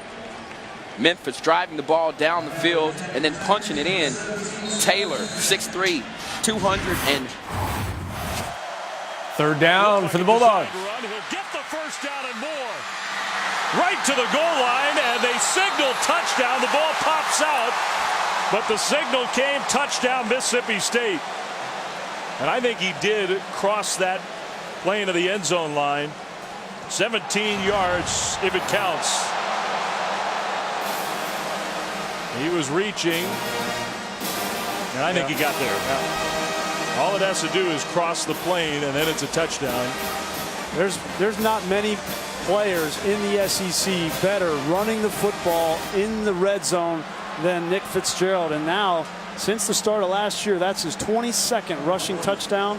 That's more than any other player at any position in the SEC in that time frame. And that's what he does best. I tell you what, that is close. Now, I think it's a touchdown, but that is real close. They are going to review. If it stands, it's the... All right, LSU trailing 7-0 here with the ball. And that's a nice easy pass right there for Endling. What does that do? It's settling. This is what you want to do if you're Matt Canada. How do you settle your senior quarterback early in this game? Not feeling like he has to come from behind, but just settle him down with some nice easy throws. DJ Chark in motion. Darrell Williams, first down run. Darrell Williams carrying the right side. LSU with a turnover on its first play from scrimmage. Nick Brissett, who we haven't seen since that fumble, coughing it up. Troy scooped it up, and 5 plays later they were in the end zone, and then they turned it over on downs.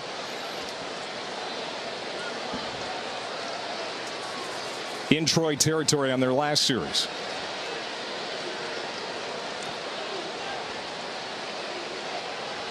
Play action pass. Ettling looking downfield. He's going to step up in the pocket and run. A lot of room to do it. He's got a first down. He's out at the 45.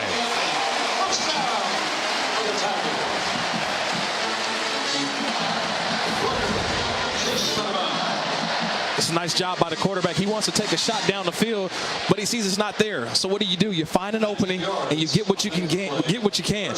And you get up the field, and you get a nice little block from your wide receiver coming down. Not a big block, but just enough. Keep those defensive backs guessing with head on a swivel. But a good job understanding what you can get by Danny Edling there. Under 5 minutes to go here in the first. Back to Williams.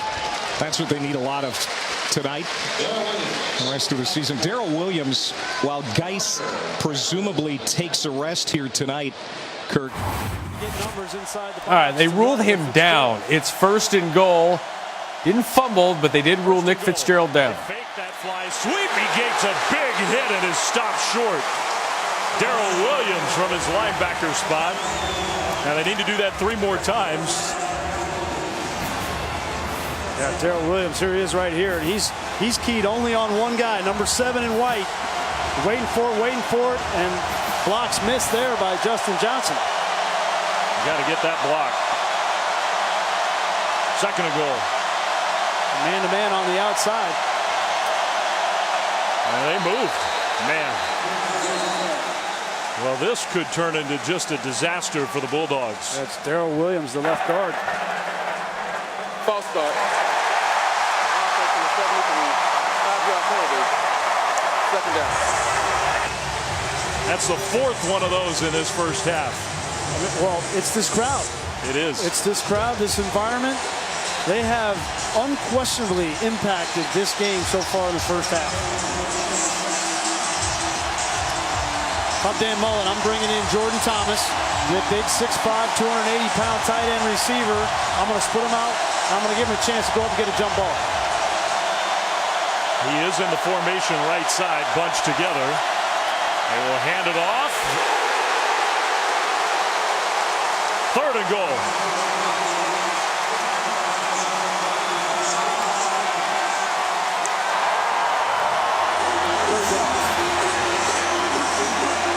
These linebackers are playing well for Auburn. Deshaun Davis, Darrell Williams, both huge hits inside the 5-yard line. I think you're going to have to throw it here, Dave. You got to throw the ball to get it in the end zone because you can't run it inside the 5. Play fake. Fitzgerald throws wide open, caught. Touchdown. And it goes from impossibly loud to much more quiet, other than the Bulldog band. Boy, give Fitzgerald credit. He's under pressure again and waited just long enough for Justin Johnson to come over. This is the old. LSU now 3rd down and 5, down by 7. 3rd down and 5. Edling to throw. Ball is dropped by Russell Gage. He cut off that route, Kirk, about a yard short of the first down sticks anyway. Doesn't matter that he dropped it. Now another 4th down coming up for LSU, and it looks like the offense is staying out there. But you got to help your quarterback. He delivers it. You got to catch it, hold on to it. But a nice shot delivered by Marcus Jones, the cornerback. And that's unfortunate right there. You hope you got to help your quarterback out. Now Ed Orgeron decides to bring out the punt unit. Josh Groudon, the sophomore left-footed Australian, comes out for the first time. Marcus Jones, the true freshman, standing inside the 10-yard line for Troy. Play is whistled dead. They get delay a game here.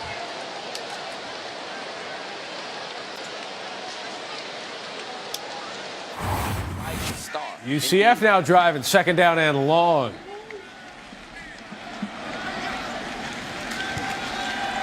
Second down and 12. Off his back foot. And the pass caught by Snelson. And right back to the original line of scrimmage, only a 2-yard pickup. Now 3rd and 10 here for the Knights, and we saw it on their opening drive. This is also potential 4-down territory, pending what they pick up here. You're absolutely right. In between the 40s is typically when the coaches decide that this could be something that they could go on. And right now they're currently 5 of 6 on 3rd down. And they'll need a big one here on 3rd and long. stack formation with the wide receivers, and we've got movement. Players jump, flags are down. False start. Offense, number 73. 5-yard penalty. 3rd down. Yeah, that is number 73, Samuel Jackson. Not the actor. Samuel Jackson here. And it was the shift on the line, the movement, that caused him to have that false start. And he just saw the 2-2-5. 2:25 on the game clock. clock. Those defensive linemen for the Tigers move over, and that's the minute when he got the false start penalty. And that's costly. I mean, you back up 5 more yards, and now if you're Scott Frost, who does call the plays here, you've got to have protection to be able to buy your quarterback time to hit deep developing routes. Out to McAllen. And Memphis will bring him down inside the 40-yard line. But let's see now. The first down mark is at the 31. It's going to be a 4th and 7 after that gain of 8. Yeah, and that was a great decision there on the part of defensive coordinator for the Tigers, Chris Ball. He went with the blitz, knowing that he had to force McKenzie's hands, got it out quickly, put them behind the chains. I think Scott Frost is making the right decision here by bringing out his punt unit. You try to pin them, get good field position, and make them drive the length of the field. The penalties there. The great defense there from Austin Hall on consecutive plays is the reason why the Tigers' defense is off the field. Timeout, Memphis. Memphis. Give it to the freshman. And Tyler King back in the game. Can't get away this time from Perry Young. Perry Young missed the first half of that Navy game last week, and Cincinnati's defense really paid for it. Great stuff, as always, from the Goal Line Network. That's a wrap on the Capital One Halftime Report. Stay tuned to the ESPN family of networks for all your news, updates, and highlights from college football throughout the day.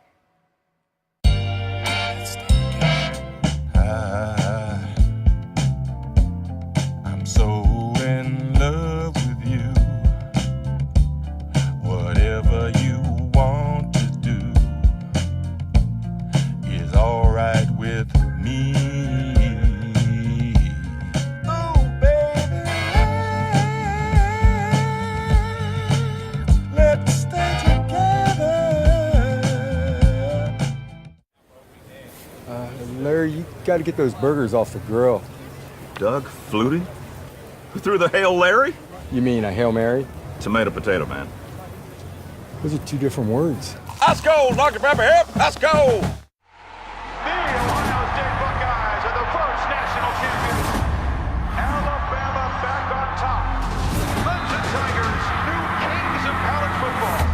It's year 4 of the college football playoff era. 4 teams, 2 semifinals, New Year's Day.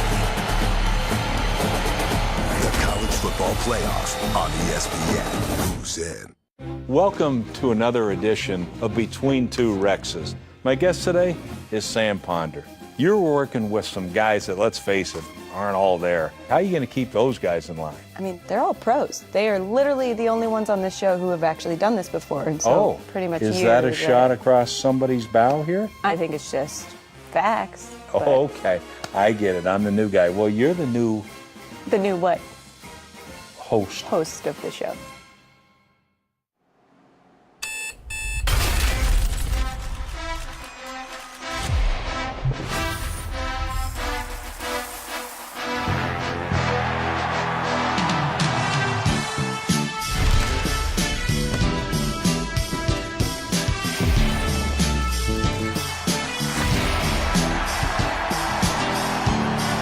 Monday Night Football. Redskins, Chiefs, Monday, 8:15 Eastern on ESPN. Isn't this special? Nervous anticipation inside and out. NHL.tv is your home for live hockey. Every hit, every save, every goal, every second of every out-of-market game at home or on the go. Catch them all on NHL.tv. Get it now, watch it anywhere. Visit NHL.tv for details.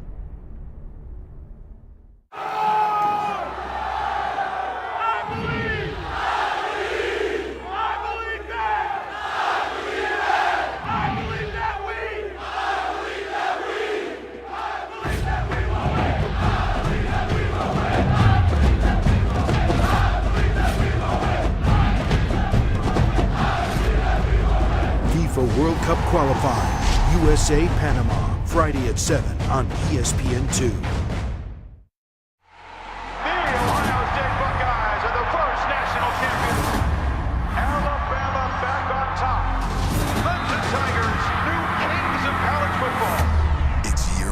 The college football playoff era.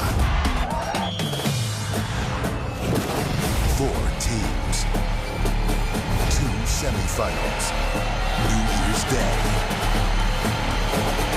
The college football playoff on ESPN. Who's in?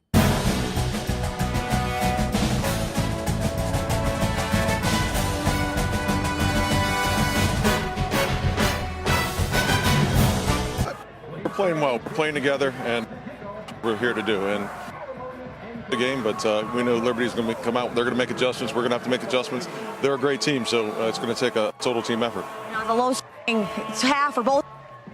You know, offense point forward. We need to be. We're taking plays, clean up the simple penalties, and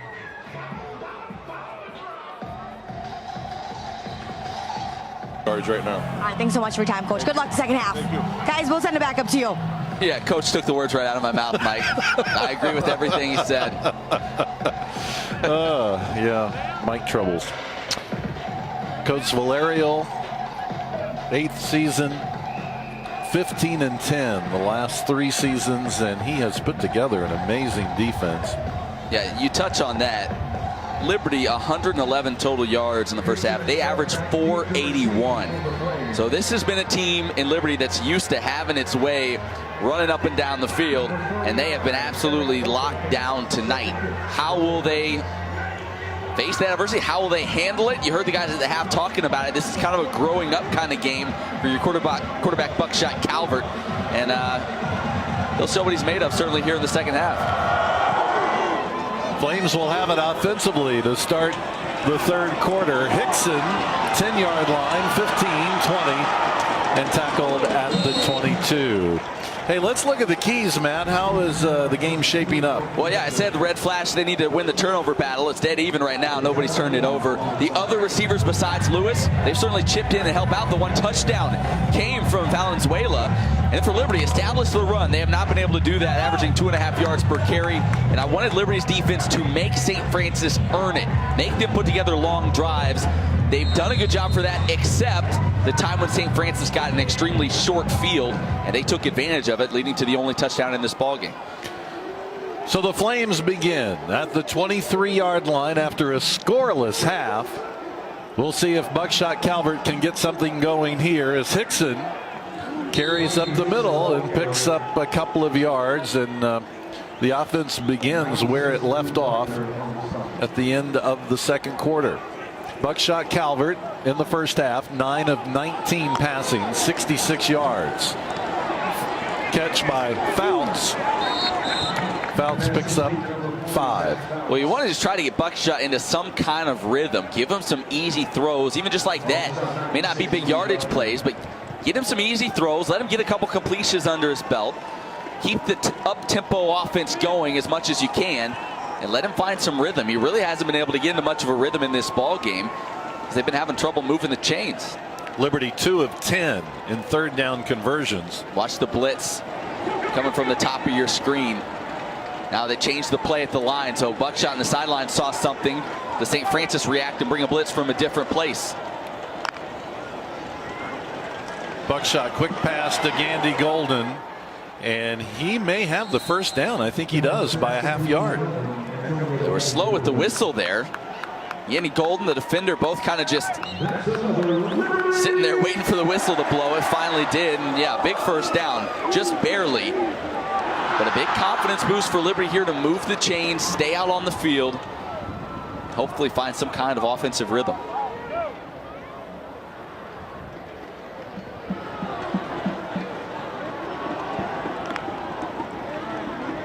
Buckshot gives it to Hickson. Hickson picks up 4. Yeah, a little bit different look there from that running play. Hickson starting on the right, coming around Buckshot, taking the handoff. Flames are looking for any kind of play, any kind of run design they can use to have some success. It's been such a tough time running the football this year. anything they can come up with to make something positive happen right now running the football is huge for them. Buckshot, quick pass, incomplete at the 45-yard line. It was intended for B.J. Farrow. Yeah, it looked like a pretty good ball from Buckshot. Put it low where only Farrow could get to it. Just unable to squeeze it as Ponder was also there defending, and ball popped out, and you see B.J. got dealing with a little gash there on his right arm. Flames have another third down. Yeah, third and about 6 or 7.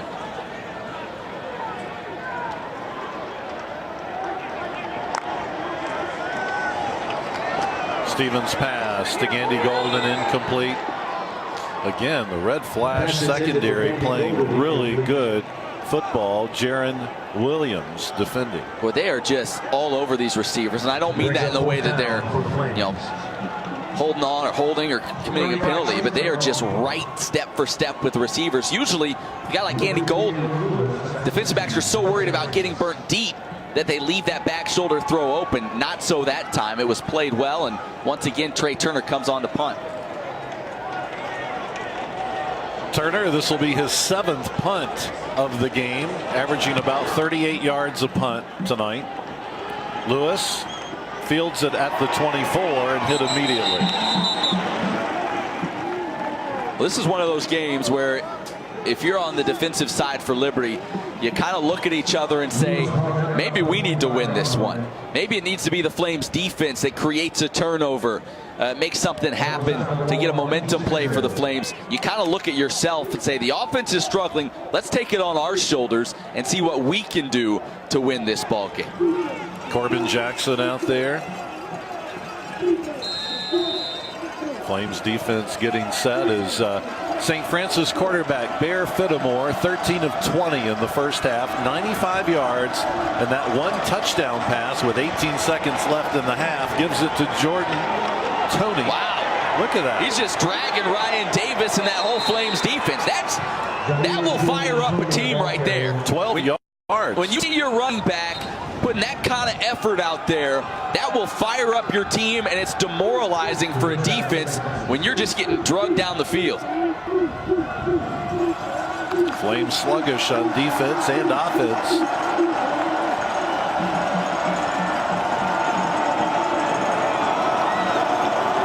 Bear.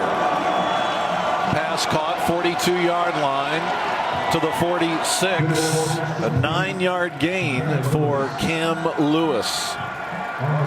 6 receptions now for him, but only about 47 yards. So he's had some receptions, but hasn't been able to break the long one yet. Flames have done a pretty good job of keeping him in check. Red Flash, 5 receivers touching the ball in this game. Jordan Toney across midfield into Flames territory, and another first down for St. Francis. And with every first down, the St. Francis offense gets more and more confidence. They feel more and more like this is their ball game. They've got a lead. Their defense is playing fantastic football right now. They're thinking at this point, hey, we get another score on the board. We make this a 2-possession ball game. That could be lights out the way this one has been.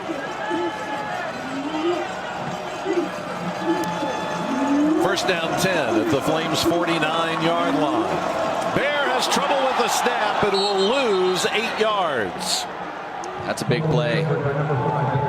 Just talked about how they were moving the football, and then you get a play like that on first down. A little wide, but Bear looked like he was wanting to get that ball and maybe hand it off before he actually had secured it. A little bit too quick that time. And they lose 8. Coach Valeria, 8th season. You're watching the Big South Network, brought to you in part by Geico. Second down 18.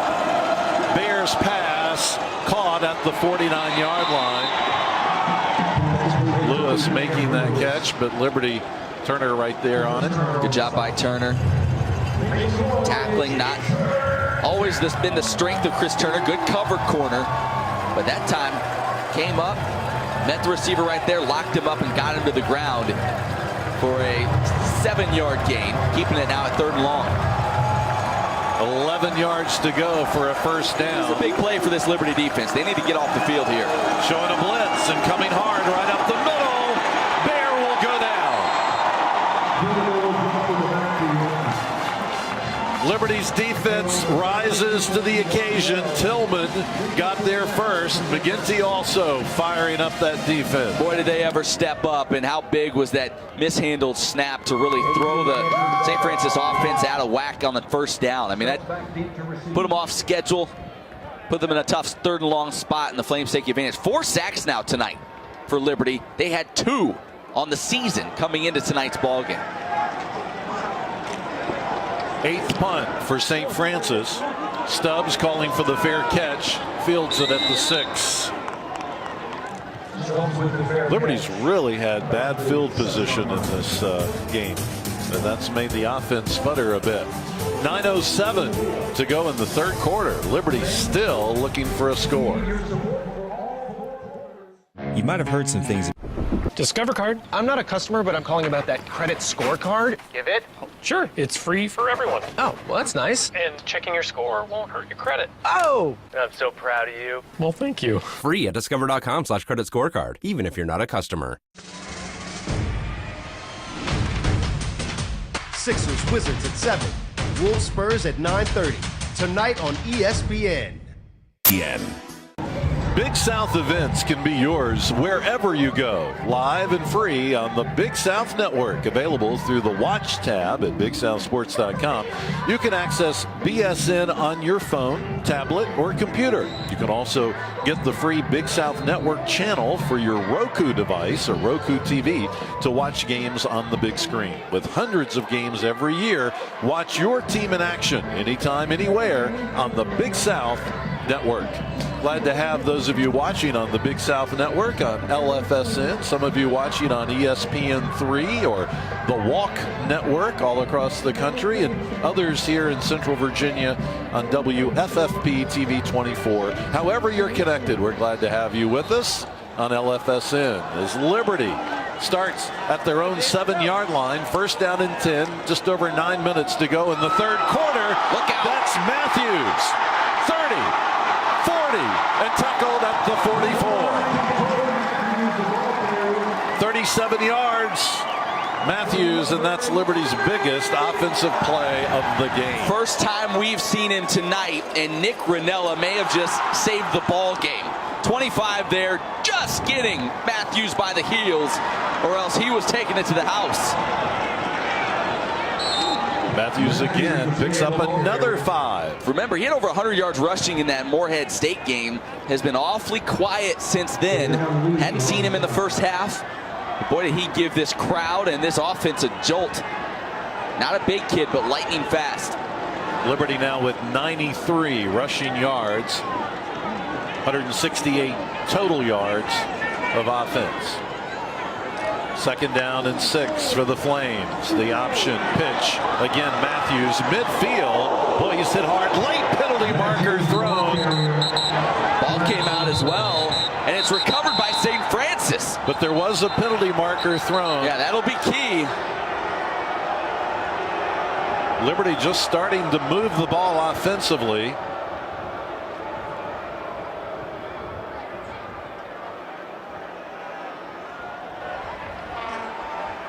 The result of the play is a fumble recovered by the defense. Personal foul, illegal block below the waist. Offense number 67. Wow. That penalty is declined. First down. Liberty just starting to move the ball offensively and turns it over. Was that Matthews who fumbled?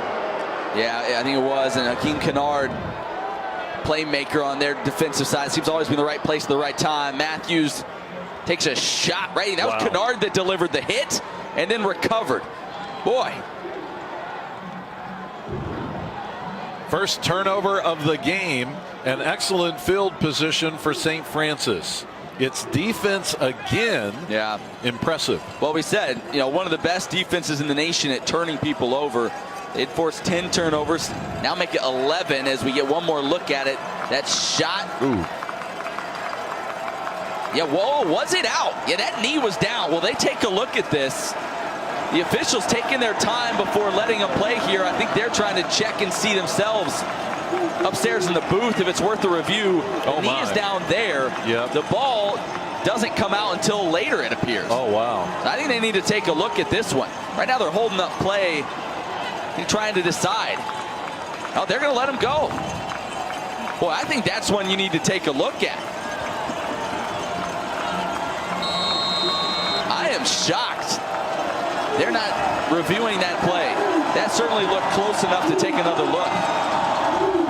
Bear on first down and 10, 48-yard line over the middle, incomplete. Threw it beyond his receiver, Cam Lewis. He had a couple of great looks at that. Henry also downfield. It sure did look like the knee was down and the ball came out after that, but too late to go back now.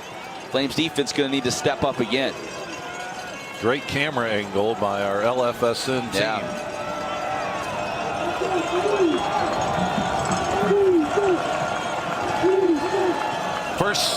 Second down and 10 now. Second down and 10 for Bear Fenimore. Handoff, midfield, and out of bounds in Flames territory at the 47-yard line. Joel Denley, the freshman running back from Beaumont, Texas, gets in there.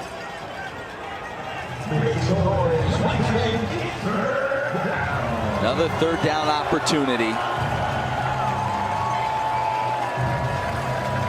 On the game, St. Francis just 1 of 9 converting on third down. 3rd and 6 here. 7.5 minutes to go in the third quarter. Red flash. Incomplete. That was a dangerous pass. The Flames brought a blitz up the gut. That pass made it look like it may have been deflected. But again, Flames defense doing a good job getting off the field on third down. Here's another look at that one. Yeah, Jawan Wells. If he doesn't make that play, Lewis was right there to pick up the first down. Good play by Jawan Wells. He's had a good night. 1.5 sacks on the evening for Jawan. So on 4th down and 6, the red flash will need to punt. And again, look at that spread formation. Yeah, and again, they have a chance to pin the Flames deep. It's going to go in the end zone. So Liberty actually will have a little bit better field position than they've had as of late to start a drive. Flames trail it 6-0. And it's game on. Isn't this special? Nervous anticipation inside and out. NHL.tv is your home for live hockey. Every hit, every save, every goal, every second of every out-of-market game at home or on the go. Catch them all on NHL.tv. Get it now, watch it anywhere. Visit NHL.tv for details. Welcome to another edition of Between Two Rexes. My guest today is Sam Ponder.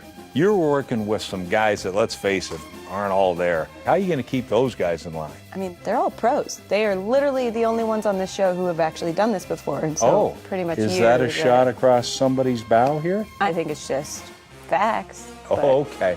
I get it. I'm the new guy. Well, you're the new... The new what? Host of the show.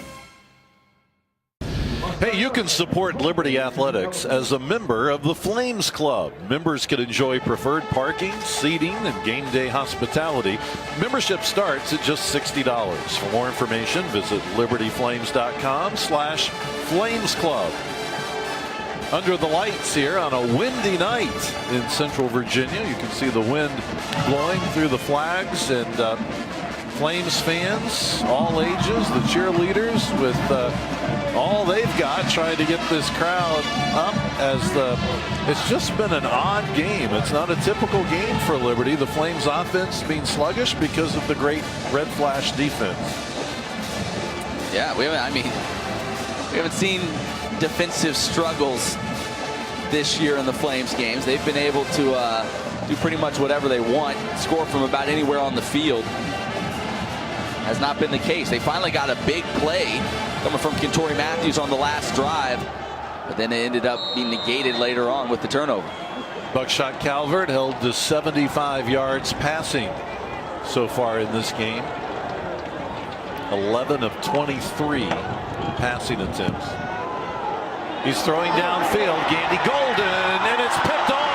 Intercepted by the red flash at the 42-yard line. Duncan comes away with it, and that's the second turnover of the game. It was one of our keys, the turnover battle. Take a look at that throw. Gandy Golden wanted it to the inside. The ball went to the outside and right into the hands of Duncan, the defensive back. And boy, the struggles continue offensively for the Flames. Now 2 turnovers on their last 2 possessions. You're asking your defense to do an awful lot now. They've been out on the field a lot here in the second half. And you're really putting this game on them with the ineffectiveness we've seen on the offensive side of the ball. Typically, the defense can get worn down. Time of possession, 3 minutes more for the red flash in this game. That handoff to Denley, spinning around and getting into Flames territory, a gain of 8. Yeah, he was dead to rights in the backfield. See if we get another look at that. You can tell which Flame that was that came shooting through. Denley looked like he was about to be stuck for a loss. Instead, spun out of it. Chris Turner coming down from his defensive back spot, just whiffed.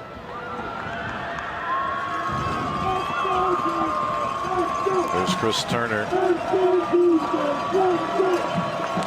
2nd down and 2. 6.5 minutes to go in the 3rd quarter.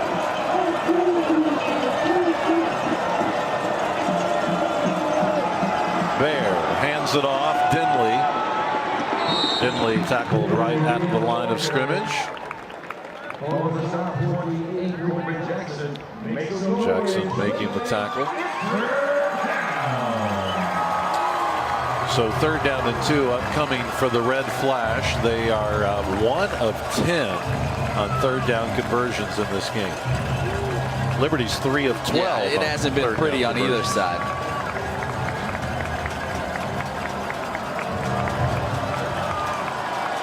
Tolan Avery, number 55, anchors the middle for Liberty. 3rd down and 2. Bear wants to throw. And it is caught for the 1st down at the 31-yard line.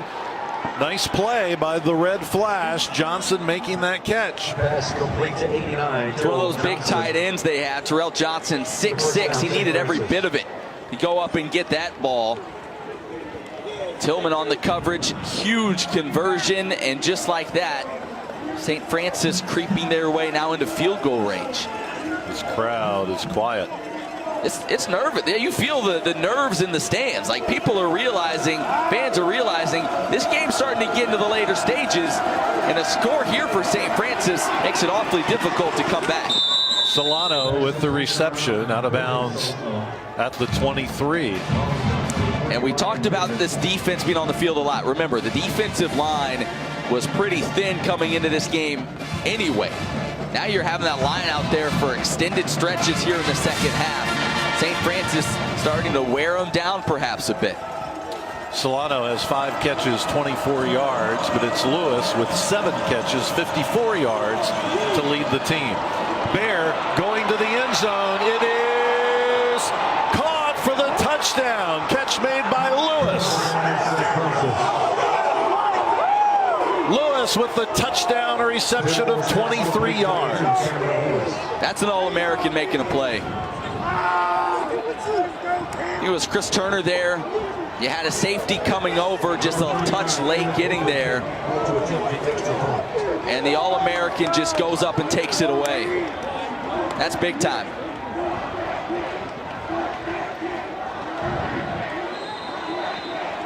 Boffenkamp, who had been perfect all season until getting the extra point blocked late in the 2nd quarter, comes in. He's now 15 of 16 on the year. And this one is right down the middle. And St. Francis leads Liberty 13-0. This crowd is shocked. I'm guessing many of you watching right now are shocked. Timeout on the field. We'll see if Liberty can come back. 4:39 to go in the quarter. the excitement. We're in October, and this is where things start to get real.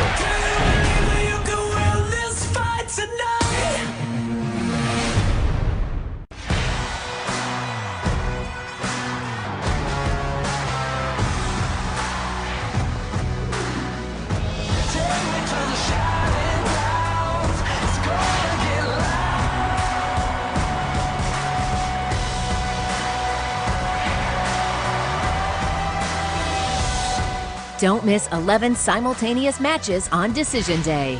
Coverage begins Sunday at 4 Eastern on ESPN and MLS Live. If you have a group outing or a special birthday celebration, be sure to call 434-582-SEAT to customize your special event. You can get special recognition through PA and video board announcements, group tickets, and a tailgating spot, even catering. Just call 434-582-SEAT to book your event today.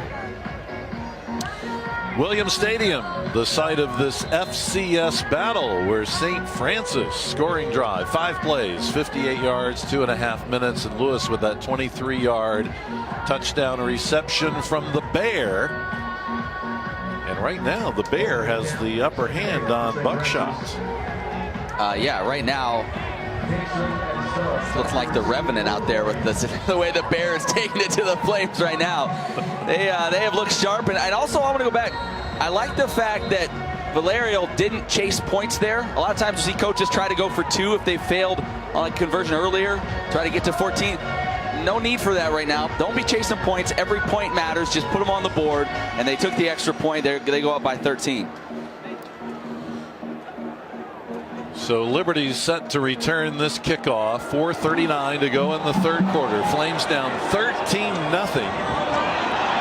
Hickson, 25, gets a block, 30. Caught from behind and tackled at the 35-yard line. That was a good return for him, but he got tripped up from behind. Hunt got there to make the tackle. Frankie doing all he can to fire up his offensive teammates. You could see him coming off the field, showing some emotion. They got to find something here. I mean, this is one of those games, and they talked about it at the half. You talk all offseason about being tough, mentally tough, grinding, fighting through adversity. You talk about those things. This is one of those games where you get to show it. You get to put it out there on the field. That's the chance Liberty has, and you've got to look at it as an opportunity more so than a challenge. Matthews tackled at the 37-yard line. That's a 2-yard gain on first down. Kentori Matthews, the junior, 5'10", 175 pounds. Buckshot, 11 of 24 in this game. He's thrown one interception, no touchdowns.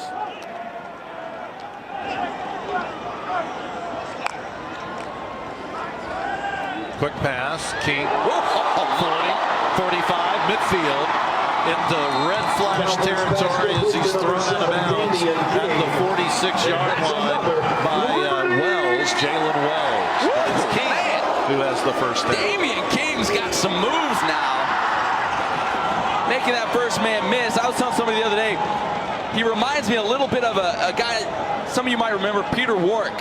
Played for Florida State back in the day. Real shifty, about the same size. A guy that can just make people miss and change direction on a dime. King again with 3 white jerseys hitting him. Picks up 3 yards. What a season he's having, though. A guy that injured a lot last year, didn't really contribute much, has become such a huge part of this offense. Now, the Flames have a little something going. They're in St. Francis territory. Keep the pressure on, keep the tempo, get into that rhythm offensively.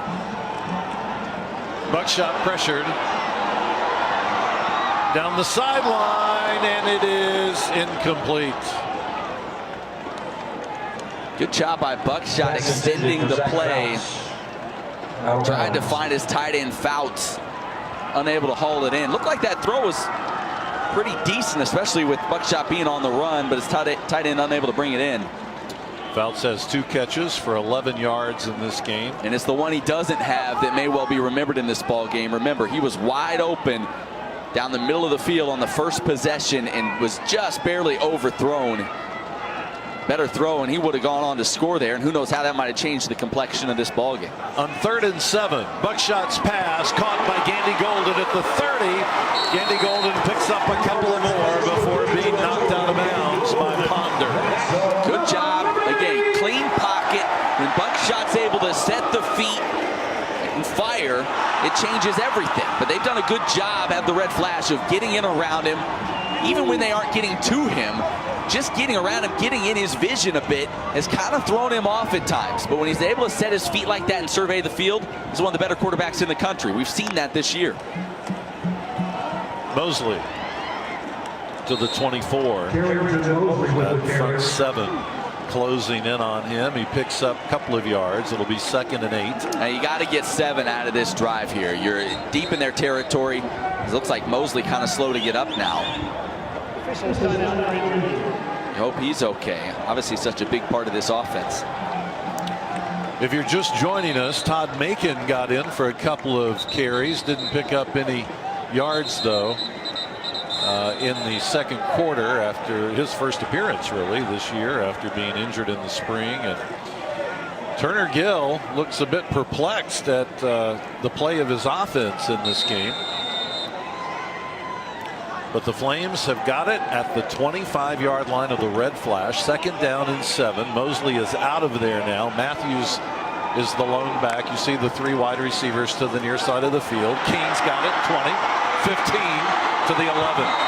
Damian King gives Liberty a first down at the 11-yard line. Great play call as they brought pressure from that spot, left him open, and then good blocking by the veteran PJ Farrow to help spring King. Now the offense picks up some pace. Buckshot completes it to Farrow. Now they'll say an incomplete pass. Farrow was hit hard by Jenkins, and that ball popped out of there, so they'll say it's an incomplete pass. Dangerous play. Yeah, this is a team, a ball-hawking team in St. Francis. They've already turned the Flames over twice. Last week against, or 2 weeks ago rather, when they played Towson, they forced 3 fumbles, and we're in situations just like this a lot. Matthews inside the 10 to the 8. Ball carried by number 9, Kentori Matthews. It'll be 3rd down.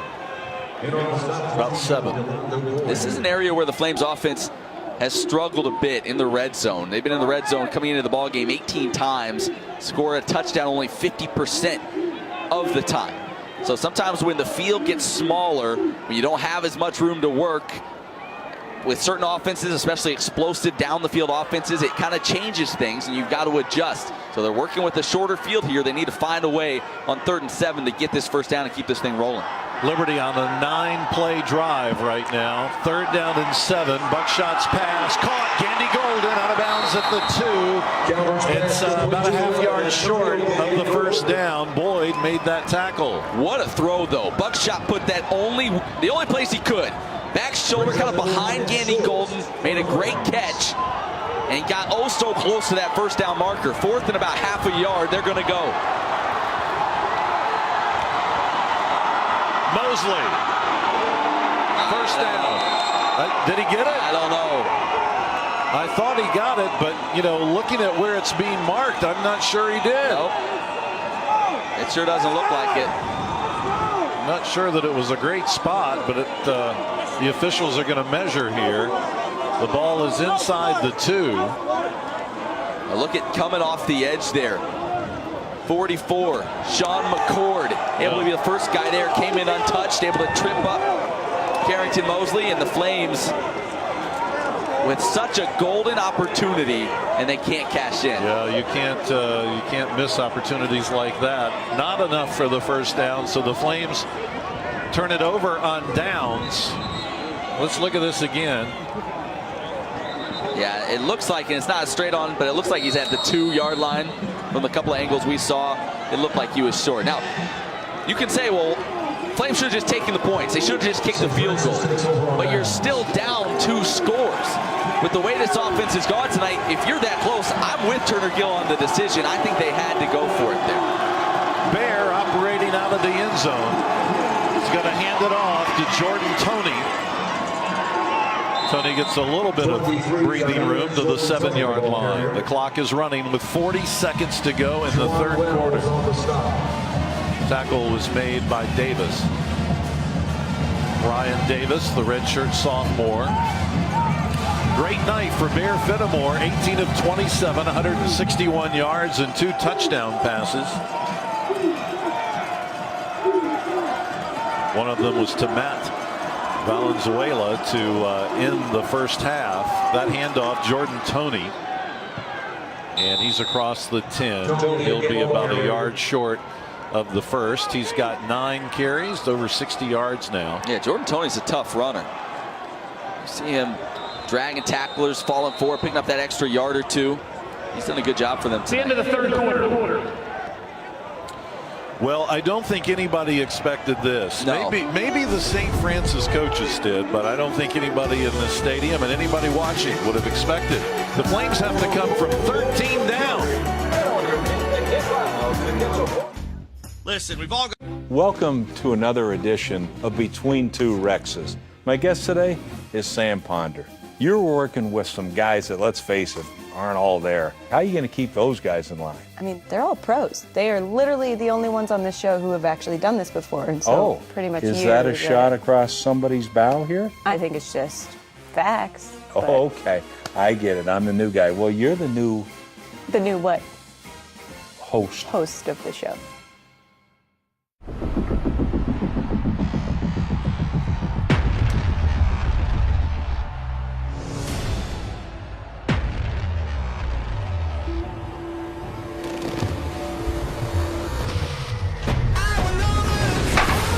Tomorrow. No fear. The American League wildcard game. Twins, Yankees. Tuesday at 8 on ESPN. Presented by Hankook Tire.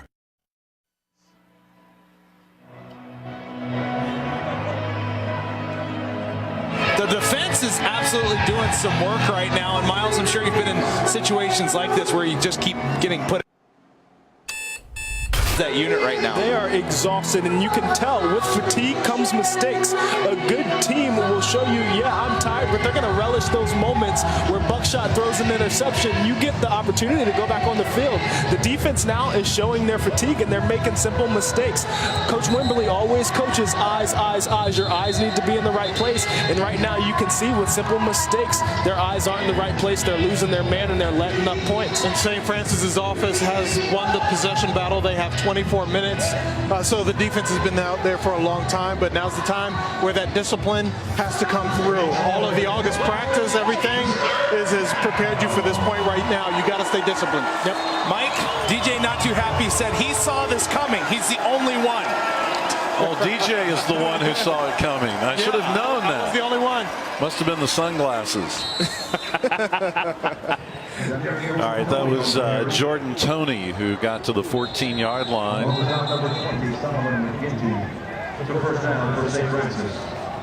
First down for the Red Flash. We're in the fourth quarter.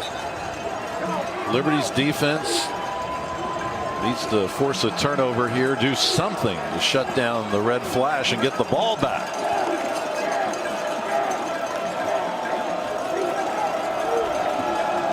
Liberty with 235 total yards of offense. St. Francis 209 yards.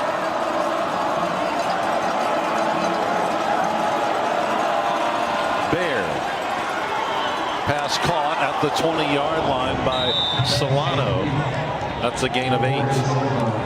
Mentioned Solano. Chris Turner shaking up there, man. Oh, yeah, down.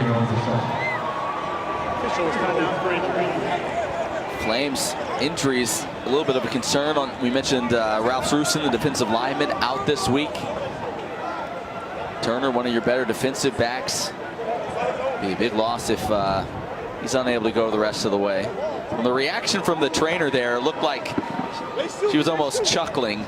I have to think it's not too serious, and maybe one of those injuries you just can't do anything. Oh, no, call it right in the mouth there. I thought maybe it was another type of injury that you can't do a whole lot for, but Turner is a vocal, entertaining sort, so he may have cracked a little joke to the trainers when they came over there. He's a tough kid. I'd imagine if he can go, he'll be back out there shortly. It's always fun to see the personalities of the athletes. You don't get to see it normally during a game because of the helmets, and you can't really listen in. But behind the scenes, it's really fun. And you guys feature a lot of that on your Game On program, right? That's right. Check us out, GameOnLU.com. A lot of stories with these Liberty football players and other athletes as well. 2nd down and 2 for the Red Flash. Pass caught. And maybe a half yard short of the first down. Valenzuela with that catch. And, of course, he had the first touchdown reception of the game. You'll remember with 18 seconds left in the second quarter, he caught that pass from Bear. And it missed extra point. It was blocked. So it was 6-0 at the half. Okay, about a yard short. So it's 3rd and 1. Another big 3rd down opportunity. Can the defense get off the field? Hands it off. Jordan Toney has the first down. 3-yard gain. Clock runs. Both teams with 3 timeouts left. But Liberty's got to get the football. Jordan Toney, man, if you're going to get him down, you got to get low. Flames have been trying to tackle him up high tonight, and he's just been giving them a ride.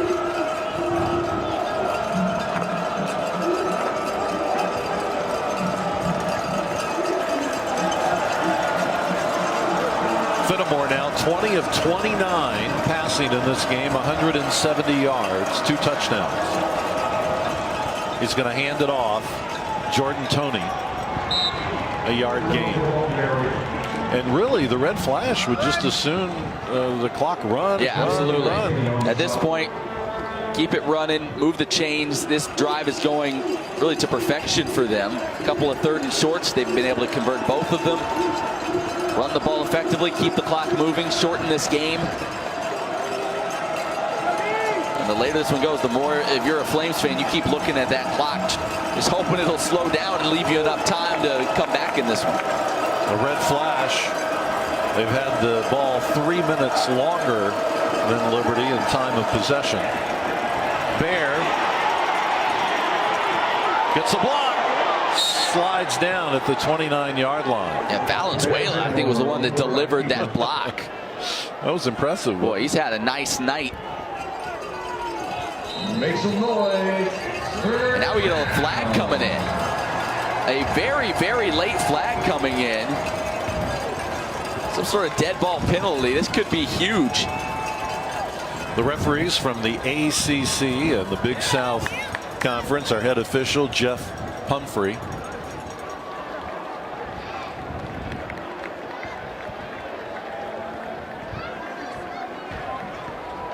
After the play is over, unsportsmanlike conduct, offense number 87. Half the distance to the goal, the down counts, it'll be 3rd down.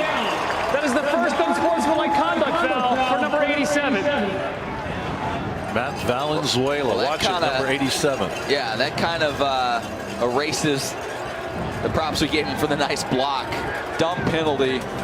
Couldn't see what he did at the end of it. The flag came in awfully late, and now instead of a 3rd and 8, you're backed way up. And instead of a decent opportunity to convert on 3rd down, you see Coach Valerio there saying, listen, we're trying to put this game away. We're trying to use the clock here and bleed this thing down, and you just cost us big time with the penalty. Now 3rd and 27. 27 yards to get a first down. Bears pass complete. Solano to the 20, and that's it. So it's a punting situation upcoming for the Red Flash. You're watching the Big South Network, brought to you in part by Hardee's. Well, that penalty was huge, and the Flames are going to get the ball back now. You have to take advantage of other teams' mistakes. You heard the guys at the desk talking about that. Who's going to make a mistake in a tight ball game?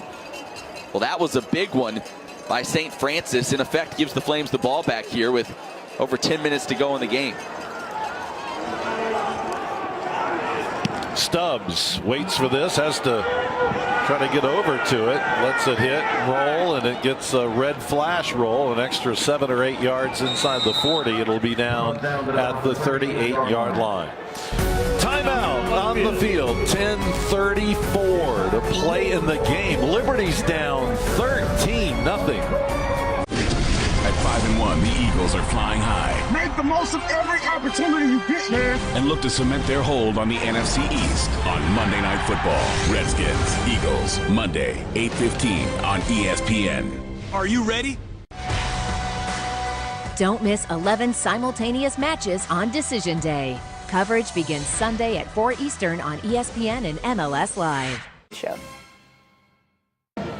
Liberty's offense will be coming onto the field with 10:34 to play in the game, down 13-0. Bobby, what's been the attitude on Liberty's sideline?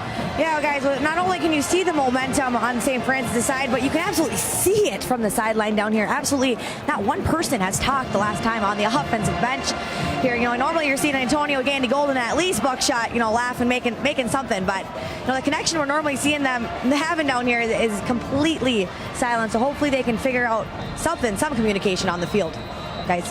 All right, well, it's going to be a gut check, as you said, Matt, as we go into the final 10.5 minutes. Anything is possible, but Liberty's got to get some momentum going here. Need a big play or two, and no penalties, no turnovers. Yeah, still plenty of time, but certainly you're running out of possessions. So this possession right here, critical. Need to get some points.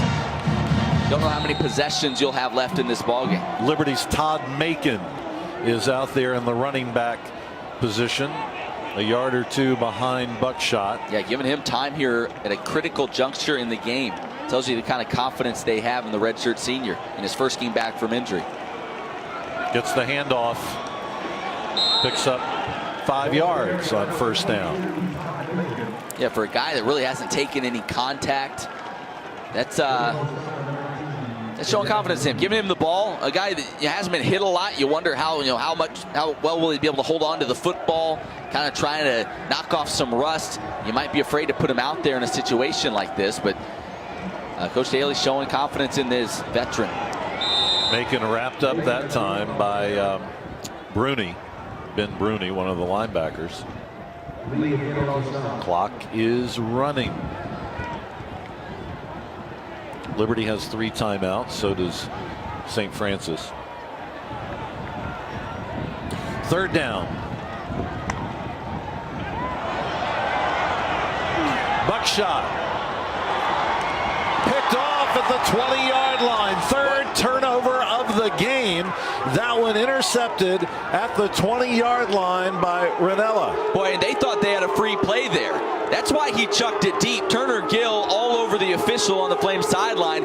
They thought St. Francis was offsides and they had a free play. So that's why Buckshot just chucked it deep. And you can see Turner Gill arguing his case right now. That was not the design of the play. But they thought they had St. Francis in the neutral zone when they snapped it. Buckshot threw it deep trying to take advantage of a free play opportunity. They did not get the benefit of the flag, and instead another turnover on Liberty. Nick Ranella with his second career interception, the sophomore out of Pennsylvania.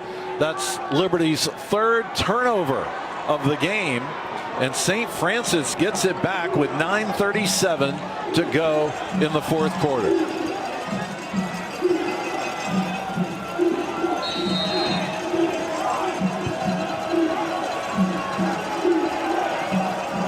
Fenimore, 21 of 30, 176 yards, and he's going to hand it off there to Jordan Toney. All right, take a look at the replay here. You see him jump. Oh, wow. Yeah, it looked like he was definitely across there, so you can understand why Buckshot was just taking a shot, assuming the flag would be on the field. The officials didn't see it that way. Oh boy, what a huge turnover there. And now you're seeing that clock continue to tick down with St. Francis milking every second they can. And as you pointed out, Matt, earlier, another turnover in which the running back Matthews knee was down. You and thought then the that ball would certainly be reviewed. It wasn't. So 2 of the turnovers we could certainly associate with the officials there. Solano making that catch. Turner on the tackle. as a quarterback, and you see that all the time at the college and professional level, when you feel like you got a defense to jump, you take advantage of that free play, just send it deep, hope something good happens. And so you can understand why Buckshot did that, having looked at the replay we just saw, but the officials got the flag in the pocket. 3rd down and 11. Bears going to run. Penalty marker thrown as he slides to the 21-yard line. He picks up maybe 3 yards, but a penalty flag was thrown. Yeah, I think a hold that Liberty will probably decline to get the ball back. Yeah, you called that. Holding. Offense number 63. The penalty is declined. 4th down. Boy, that guy's got to feel pretty good with the way his team has played. No coach feels good till there's zeros on that board, Mike. You ought to know that by now. He's probably as nervous as anybody. But let's give some credit to that Flames defense. Tough break. They come back out on the field, get a 3 and out, and they're going to get the ball back for the offense once again. 4th down. Punting situation for the Red Flash. Stubbs is waiting at midfield. Stubbs, fair catch. Drops it at the 47, but I guess they whistled it dead. Yeah, that ball was laying on the turf when they whistled it dead, but Flames will get good field position again. We keep coming back to, hey, there's still time. Still time in this one for him to get, but you also need to see something positive from this offense. It's been a while. Timeout on the field, 7:52 to play in the game. We'll return to Williams Stadium in a moment.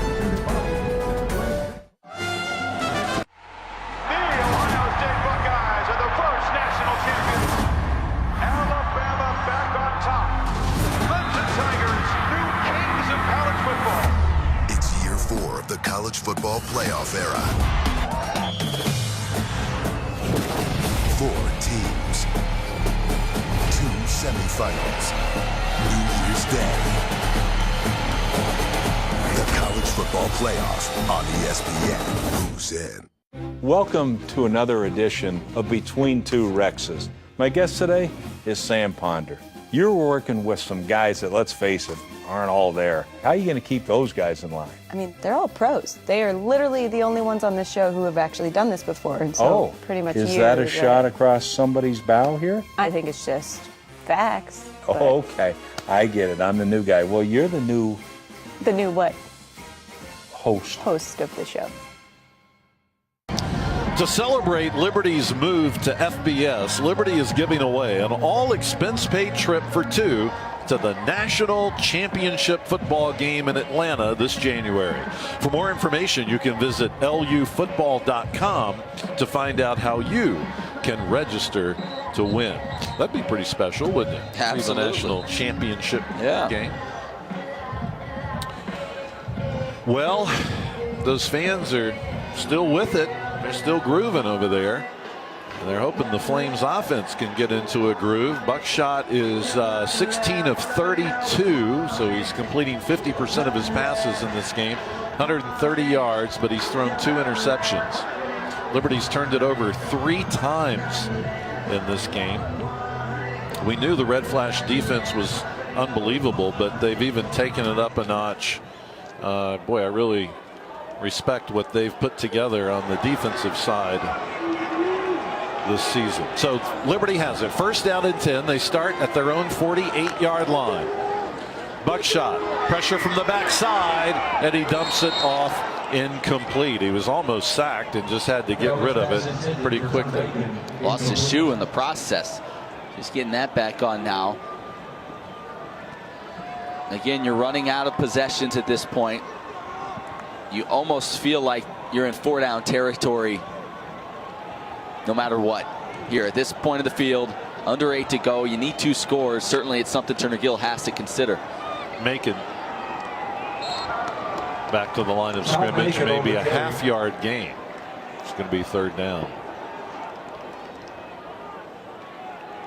Flames move quickly to the line of scrimmage.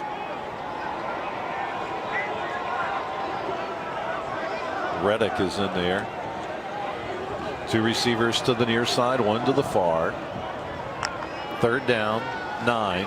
Buckshot pressured again, throws it out of bounds, incomplete. Sailed it high. And that's what the pressure will do to you. Not able to set your feet. Ball comes out a little bit high. It's hard to throw it up and over Antonio Gandy Golden, but that's what happened. And that possession went by so quickly with 7:14 still on the clock, and with it being 4th and 9, I think it was about 4th and 4, 4th and 5. They would have considered going for it on 4th down.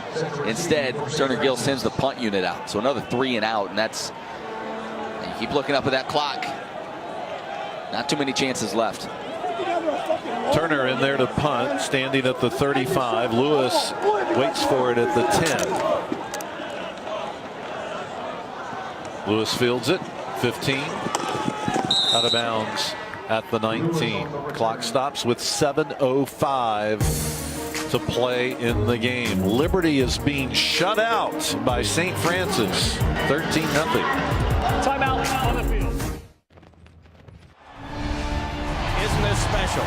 Nervous anticipation inside and out. NHL.tv is your home for live hockey. Every hit, every save, every goal, every second of every out-of-market game, at home or on the go.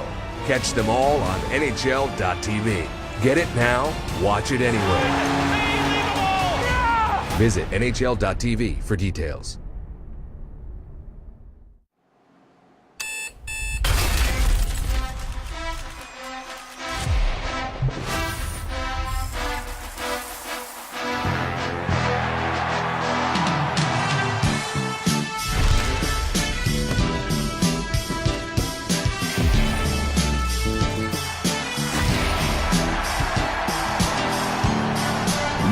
Football. Redskins, Chiefs, Monday, 8:15 Eastern on ESPN. Kraft Automotive and Collision is a proud supporter of Liberty University Athletics.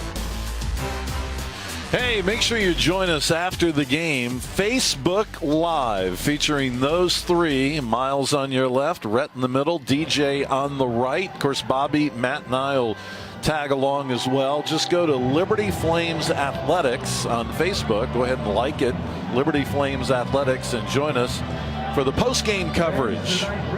It looks as if Liberty could drop its 2nd game in a row, but we got 7:05 left. What do you think, Matt? Well, I think it's not looking good right now, Mike. They got to find a big play somewhere. This defense, say what you want about the defense, and there have been a couple little mistakes, but overall, if you hold an opponent to 13 points like they've done tonight, they've been well done. They've been averaging 38 points. Yeah, and certainly some of that it was skewed by their Division II opponent they played in the first game, but yeah, the defense has done its job tonight. Allowed just 13 points, has allowed less than 250 total yards. They have done work this evening. They just haven't gotten a lot of help from the guys on the offensive side. Jordan Toney trying to get to the outside. Gain of 1. Clock runs. 2nd down, 9. Liberty's got to get the ball back to have any opportunity at all. Kenny there making the tackle.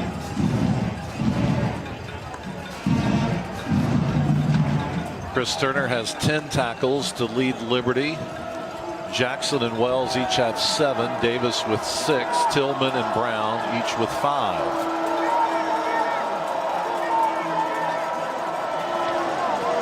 Bear in trouble. Dancing lays it up out of bounds.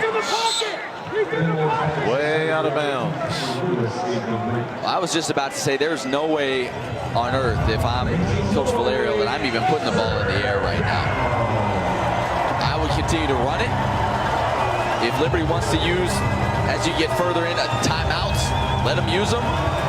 But with the way his defense has played for St. Francis, my #1 objective right now, keep that clock moving. Don't risk anything. Don't risk throwing an interception, maybe a pick 6, something like that. I run the ball, play it conservative. You have the defense, I think, to do that in this situation.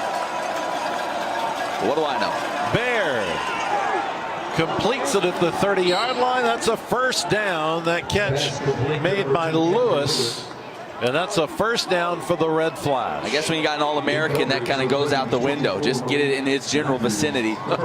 He'll bring it in. And with every first down, minutes more come off the clock. Lewis now 10 catches, 95 yards to lead the receiving corps. And Bear is 23 of 33, 183 yards and 2 touchdowns.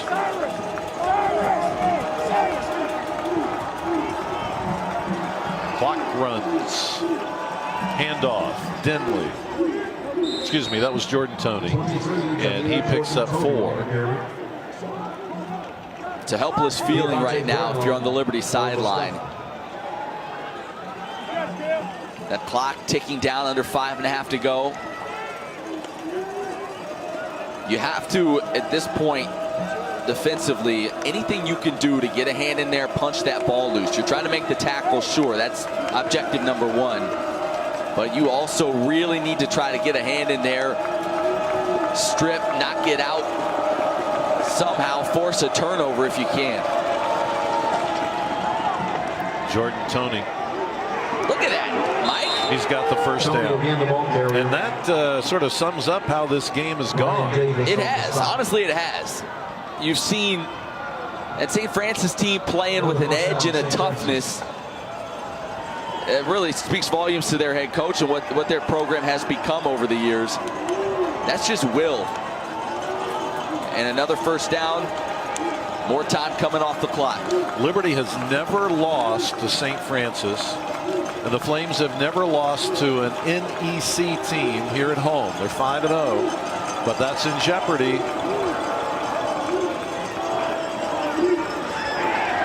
Caught behind the line of scrimmage this time. Jordan Toney will lose a couple of yards. Yeah, and Liberty's going to take their first time out, I think.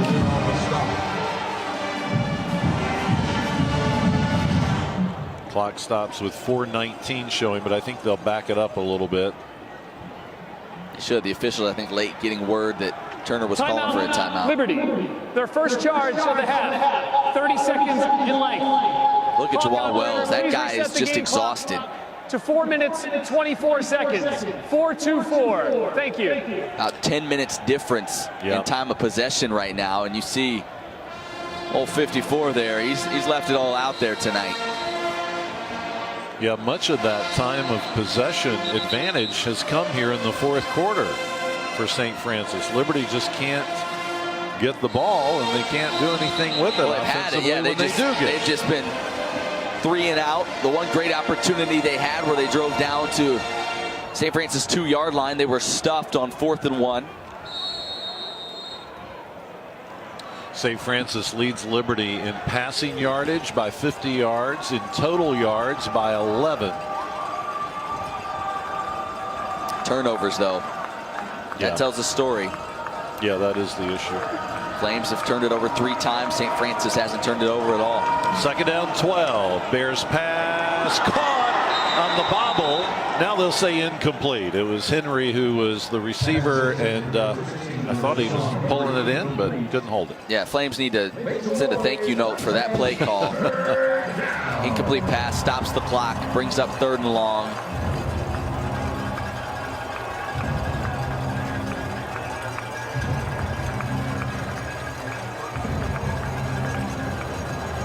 We'll see how aggressive they are here, if they run it. Try to force the Flames to use their 2nd timeout.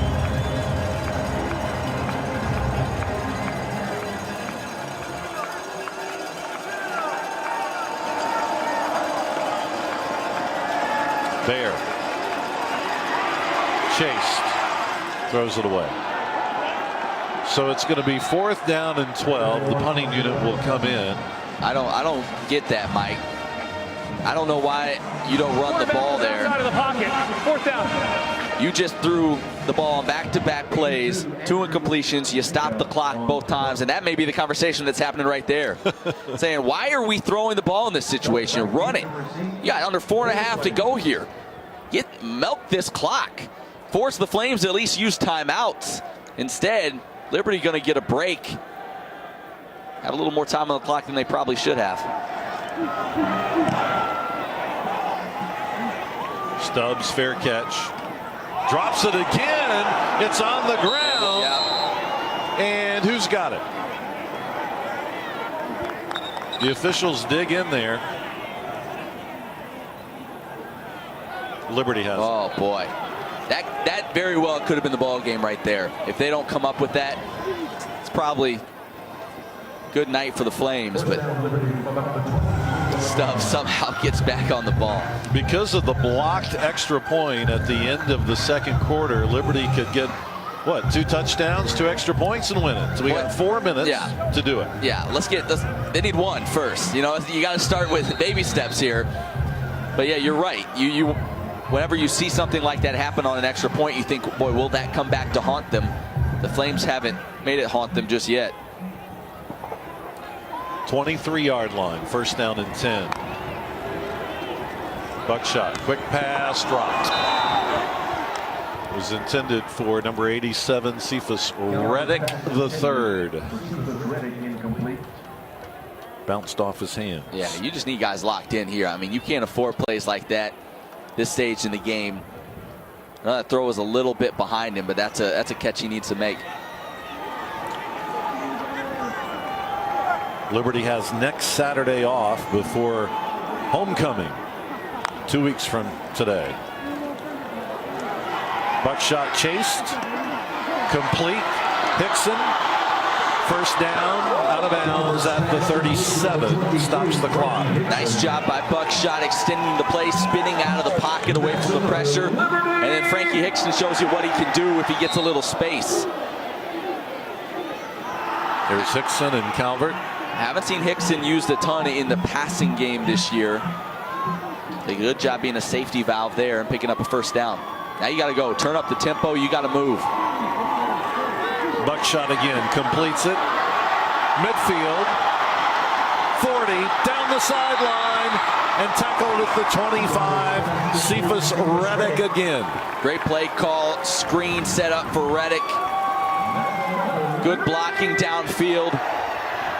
Did a good job to pick up a couple extra yards there. They got him stepping out a little earlier on the play than where he was tackled. They're going to back it up to the 37.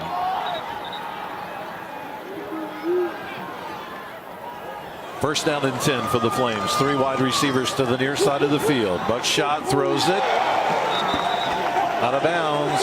Farrow makes the catch at the 32. 3:11 to go. Well, you like the urgency on this drive, and this is kind of what we've been wanting to see from this Flames offense here in the second half. A little more tempo, a little more urgency, get the ball out quick as the clock ticks down to 3 minutes.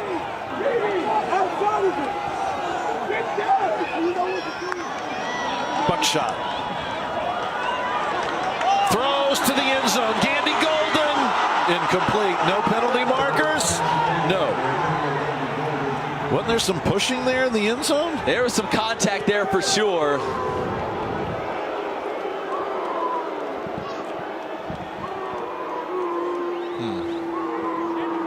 Buckshot also had some pressure on him there, was being hit as the ball was released, but yeah, a little bit of contact there. Got to find a way to fight through it.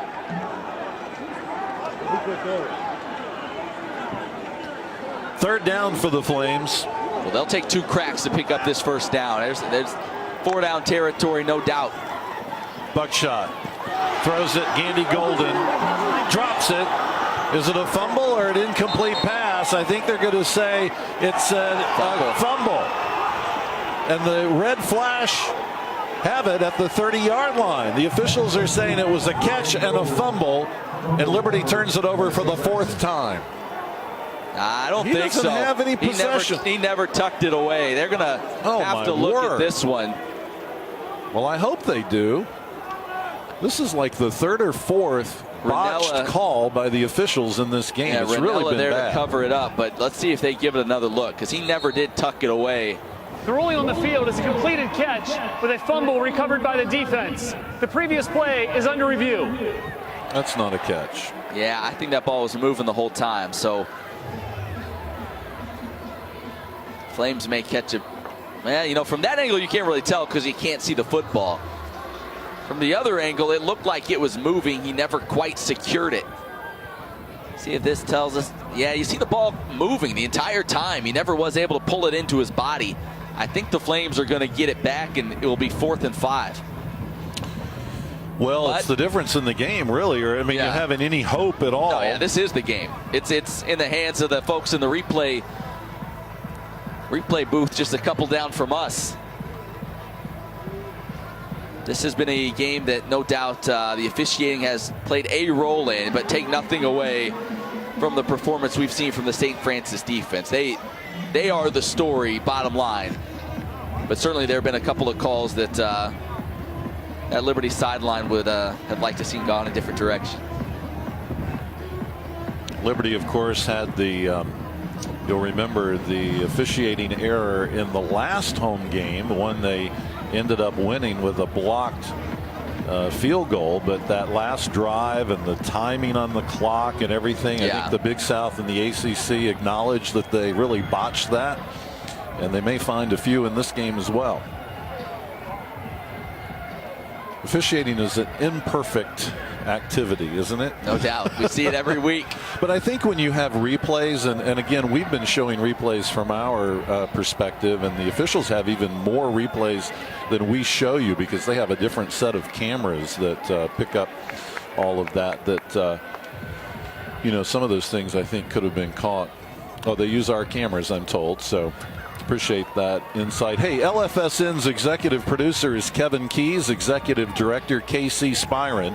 Our producer tonight, Matthew Bird, director Ken Toes, audio Don Jennings, video Brett Hartley's got those controls, and just a great team of camera crew. Mark Edwards spotting for us, Hayden Robertson taking care of all the details here in the booth, and just a wonderful production team.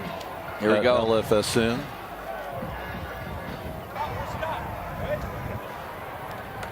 After review, it's been determined that it was an incomplete pass. It'll be 4th down and 5 at the 32-yard line. The ball will be placed at the left hash. Yeah, that's the right call. Yep. Well, that's the relief. You just want it to be right. Special thanks to Mark Johnson also on graphics in this game. So this is your ball game right here, Mike. 4th and 5. Got to convert. 4th and 5. With it being a 2-score game, you got to convert here. At least Liberty has a chance. Buckshot throws to the end zone. Caught, touchdown. Liberty has life as Reddick makes the catch. 32-yard score. Clutch throw from Buckshot. What a grab from Reddick. I believe that's his first collegiate touchdown of his career, and it couldn't have come at a bigger time. 4th and 5. Forget picking up the first down. They're looking for points.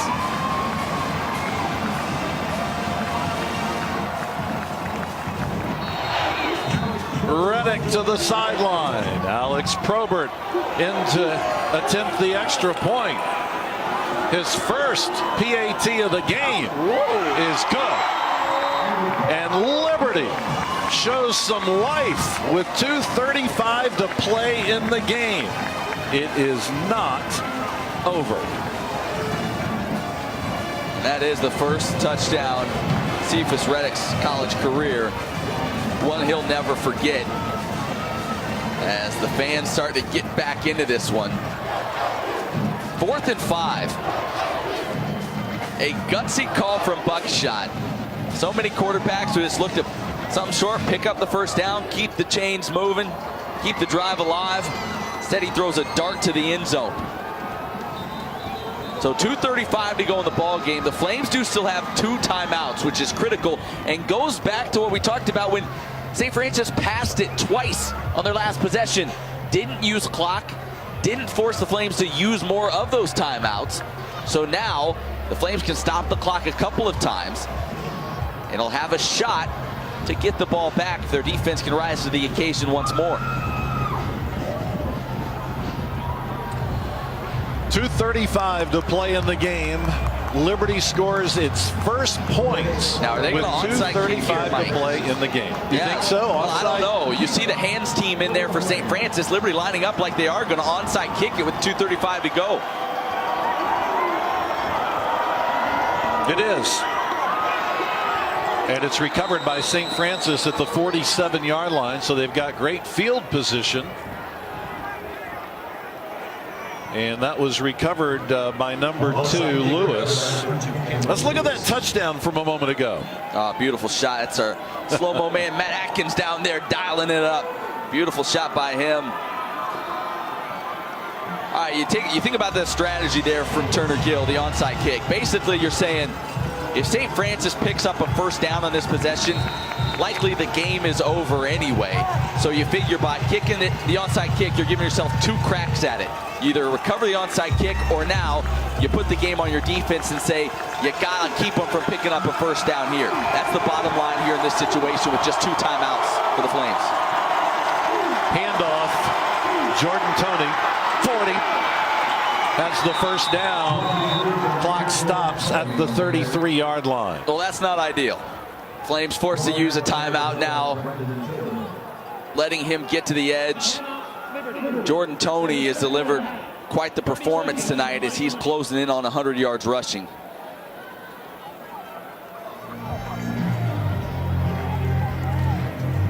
Timeout here. Don't forget, Liberty will have next Saturday off, and then they'll be home October 14th. It's homecoming as Kennesaw State comes to town to play the Flames. Liberty's not eligible for the Big South Conference Championship this year, but they certainly could be a factor and upset others. Here's the upcoming schedule. Kennesaw State October 14, then at Monmouth and Gardner-Webb.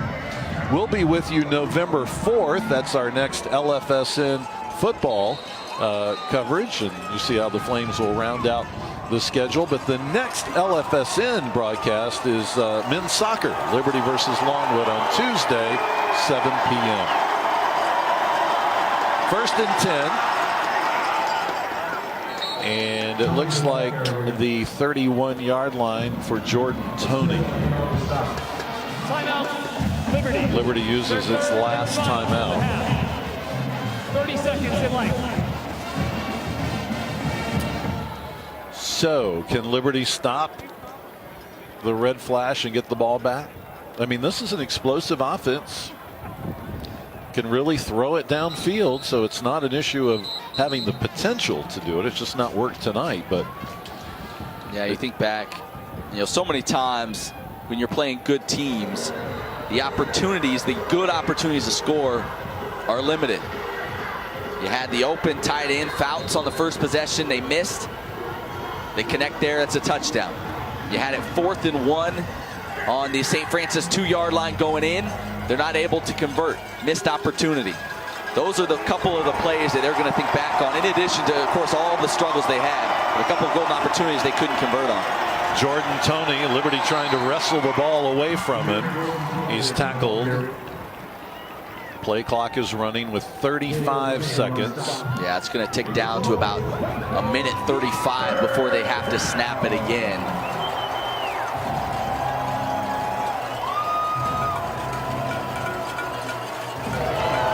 You think St. Francis would try a field goal from here? I wouldn't, with the way Liberty's blocked it. At this point, it's a pretty long field goal as well, longer than their kicker has attempted this year. First things first, the Flames need to wrap up here. 3rd down 7.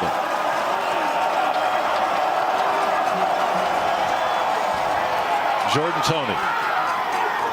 Oh boy, he's right at the first down marker. The official is spotting him maybe a foot short. Clock is running. It's going to be 4th down. 4th down about a foot, so according to the chain. Yeah, they could run it down to about 50 seconds. Now it's decision time, and you may see them let it run down and call a timeout to really talk this over. You can win it if you pick up about a foot. But if you don't, you would leave about 40 seconds left on the clock for the Flames, down just 6, where they could win it with a touchdown and extra point. You could also attempt a field goal, like you mentioned, Mike. But if that gets blocked, which they've already had an extra point blocked tonight, Timeout. that could change everything. Their first of the half. So they do take a timeout here. Boffenkamp's longest field goal this year is 36 yards. And he's a senior and hasn't attempted one before this season. So I don't know how reliable they consider him. If I'm St. Francis right now, you need half a yard. You hand the ball to Jordan Toney and let him just carry those defenders across the first down line. He's been doing that all night long. I wouldn't put it on my kicker. I wouldn't ask him to do that. I'd hand the ball off and get that half yard. St. Francis trying to get its best start since 1986. A win tonight, they would be 3-1 to start the year. And they're about a foot away from that. Make sure you join us for Facebook Live immediately following this game, Liberty Flames Athletics. 4th down for the game. Caught. Jordan Toney, I don't think he got it. Oh, it's going to be close. They're saying it's down. Clock stops with 44 seconds. They may have to measure, but according to the linesman on this side, they did not get it. And it's Flames ball. They held him. Liberty's offense will need to get onto the field. They've got 44 seconds. And they've got to go 76 yards. With no timeouts. Keep in mind, though, college game, clock stops on first down, so you can still use the entire field, certainly the middle of the field. If you don't pick up a first down, you put yourself in some trouble. I wonder how many times they've run this exact drill and situation. 3 wide receivers to the near side. Buckshot Calvert drops back, throws it complete to Reddick. Reddick across the 35 has the first down, an 11-yard gain. But a flag in the backfield. I think it's going to go against. Yeah, Buckshot is saying it's going to go against the defense. Personal foul. Wow. Hands to the face. Defense number 44. A 15-yard penalty be added to the end of the run. First down. Is that man confident in his offense? He's feeling a little bit better after that penalty, that's for sure. Ball at midfield now. 38 seconds to go. Flames are in red flash territory. 38 seconds left. Liberty needs a touchdown and an extra point to win it. Buckshot. Got to get it out. Pressured, he fumbles. It's picked up by the red flash, and this game is over. Another turnover. Orsini recovers that fumble. Watch it again. Going on the field is a fumble recovered by the defense. First down, St. Francis. Well, they may take another look at this one too. Was the arm going forward or did the ball come out? You can't really see there. Live action, it certainly appeared to be a fumble. Yeah, I think so too.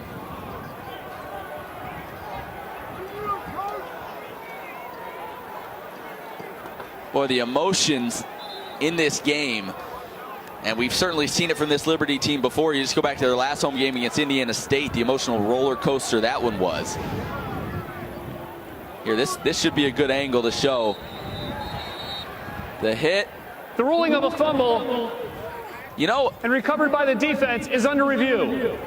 It's closer than I thought it was initially live action. He got hit, but the ball didn't just come out. It looked like the arm may have started moving forward. This is going to be a close one. Important that the ruling on the field was fumble, because if they don't feel like any angle gives them a definitive view, they'll just stick with that call. And as you mentioned, Mike, the game's over. So once again, this game's going to come down to the guys in stripes determining fumble or incomplete pass.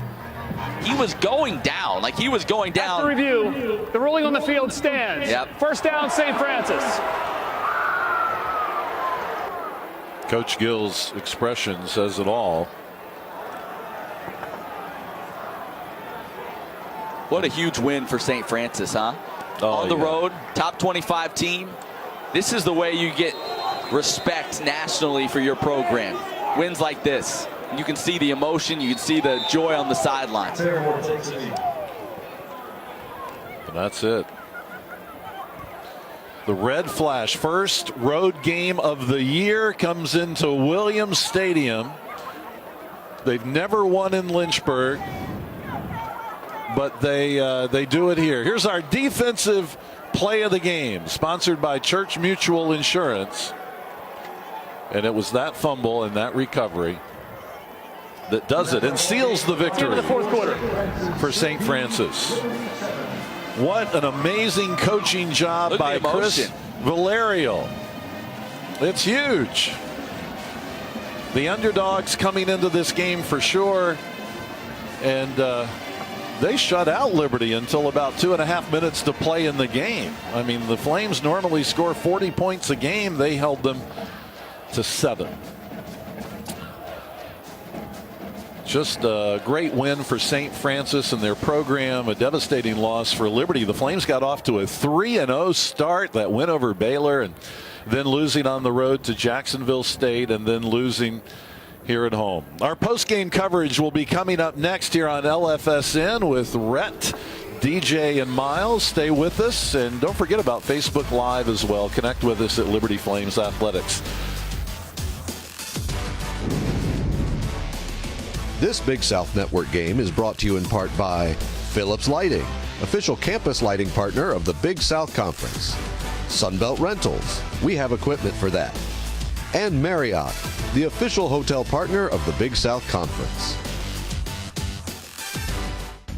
Listen, we've all got to make... The Ohio State Buckeyes are the first national champions. Alabama back on top. Clemson Tigers, new kings of college football.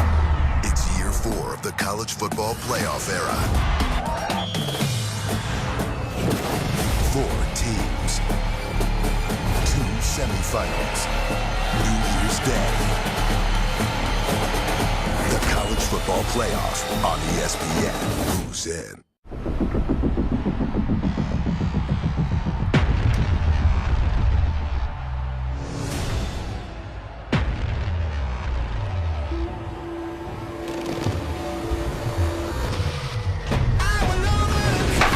No tomorrow.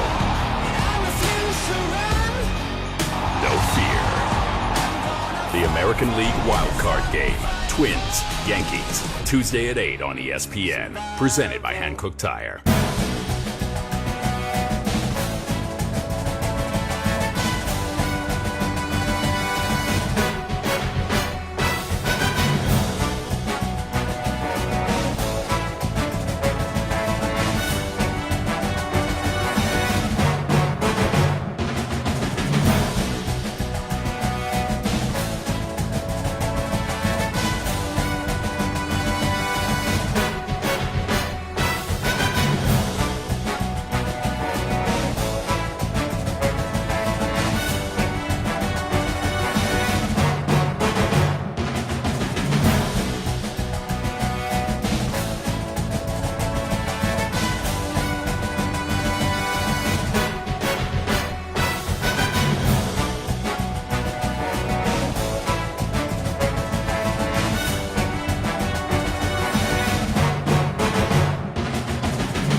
Taste the feeling.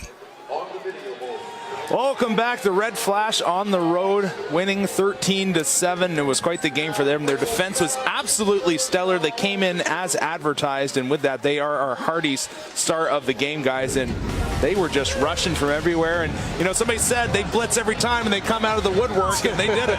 Well, I mean, and we talked about this earlier. The defense showed a lot of different looks and confused the Liberty's offense, especially Buckshot. Dude, this defense has allowed 2 touchdowns in the last 18 quarters. Wow. That's very impressive. They forced 4 turnovers today, and you can't win a ball game if you turn over that many times. It's impossible. Yeah, I agree. Unfortunately, I think Buckshot might be dreaming about that defense coming out of him tonight. All night, he might be thinking about, man, where were they coming from? Because they were coming from every end and every side tonight. So I hope they can get past this one and move on to the next one. But that defense tonight definitely deserves the credit. Well, Cameron Lewis in this game was fairly quiet through the first half, and then Here he comes. He brings out the S on his chest when needed, and they found him there in the corner. This is our Carter Bacon Trust play of the game, and this is a big league play, guys. No question about it. He's a really strong talent at 6'4", 195 pounds. He had 10 receptions tonight for 95 yards. But look at this. I mean, he got it at the highest level. He snatched it away from Chris Turner. Yeah. At the beginning of the game, I said it. He had a black visor on when he came out, ready to go. You were scared of him, man. I was scared. He had fear. He had fear written across his back. Mama, there that man again. Man, here he goes. I'm scared. And he showed off tonight. He showed it. He put fear in the hearts of this defense tonight, and he was right. He was going to come out and do it. It took all the way to the end of the fourth quarter for the Flames offense to really kind of get going and seem in sync. Yeah. You think they should have gone to the passing game a little bit earlier? Well, I do. They had 31 rushing attempts, and that's good. They were trying to be more balanced, which I applaud them for. Yeah. But if it's not working and you're 13 points behind in the fourth quarter, you got to go back to what you know is best. Yeah. You spread it out 4 or 5 wides, which they did in the last series. I think they should have did that earlier. Yeah, I think Coach was determined to show some versatility tonight. No matter if it was going to be successful or not, he was going to say, we're going to be able to run this ball whether we can or cannot tonight. And they tried, and obviously it was a struggle for them at times and for the moment. And tonight it just was too much. The stat sheet is going to say that they had 110, 115 yards rushing, but still your average was about 3.2 yards per carry. Right. That's not good. Yeah. Real quick, when it comes to the running game, you would like to see Kentori Matthews get the ball a little bit more than he has, because he at least was going, in your mind, north. He was going north. Yeah. He wasn't trying to go and running all his yardage to the left or right. He was heading straight north. Look, I'm going to say it. I think Kentori Matthews should be the back, should be that go-to guy. Wow. He gets the ball. He falls You went forward. there. Okay. I'm going to do it. He falls forward. He's an explosive back. You're going to have a 4 running back monster? No. I think Kentori Matthews, period. Just leave it. Yeah. Be consistent. If you're going to sub him in with somebody, fine, but give him some consistency and let him get in the rhythm. Any thoughts? You got to listen to Taylor Swift and shake it off and come back and play hard, get your stuff together. No, he did. And let's do this. Well, the Flames fall 13-7 here at home. We appreciate you watching. Make sure you join us for the next Flames action coming up the next few weeks. I'm Rhett McGibbon saying good night and God bless.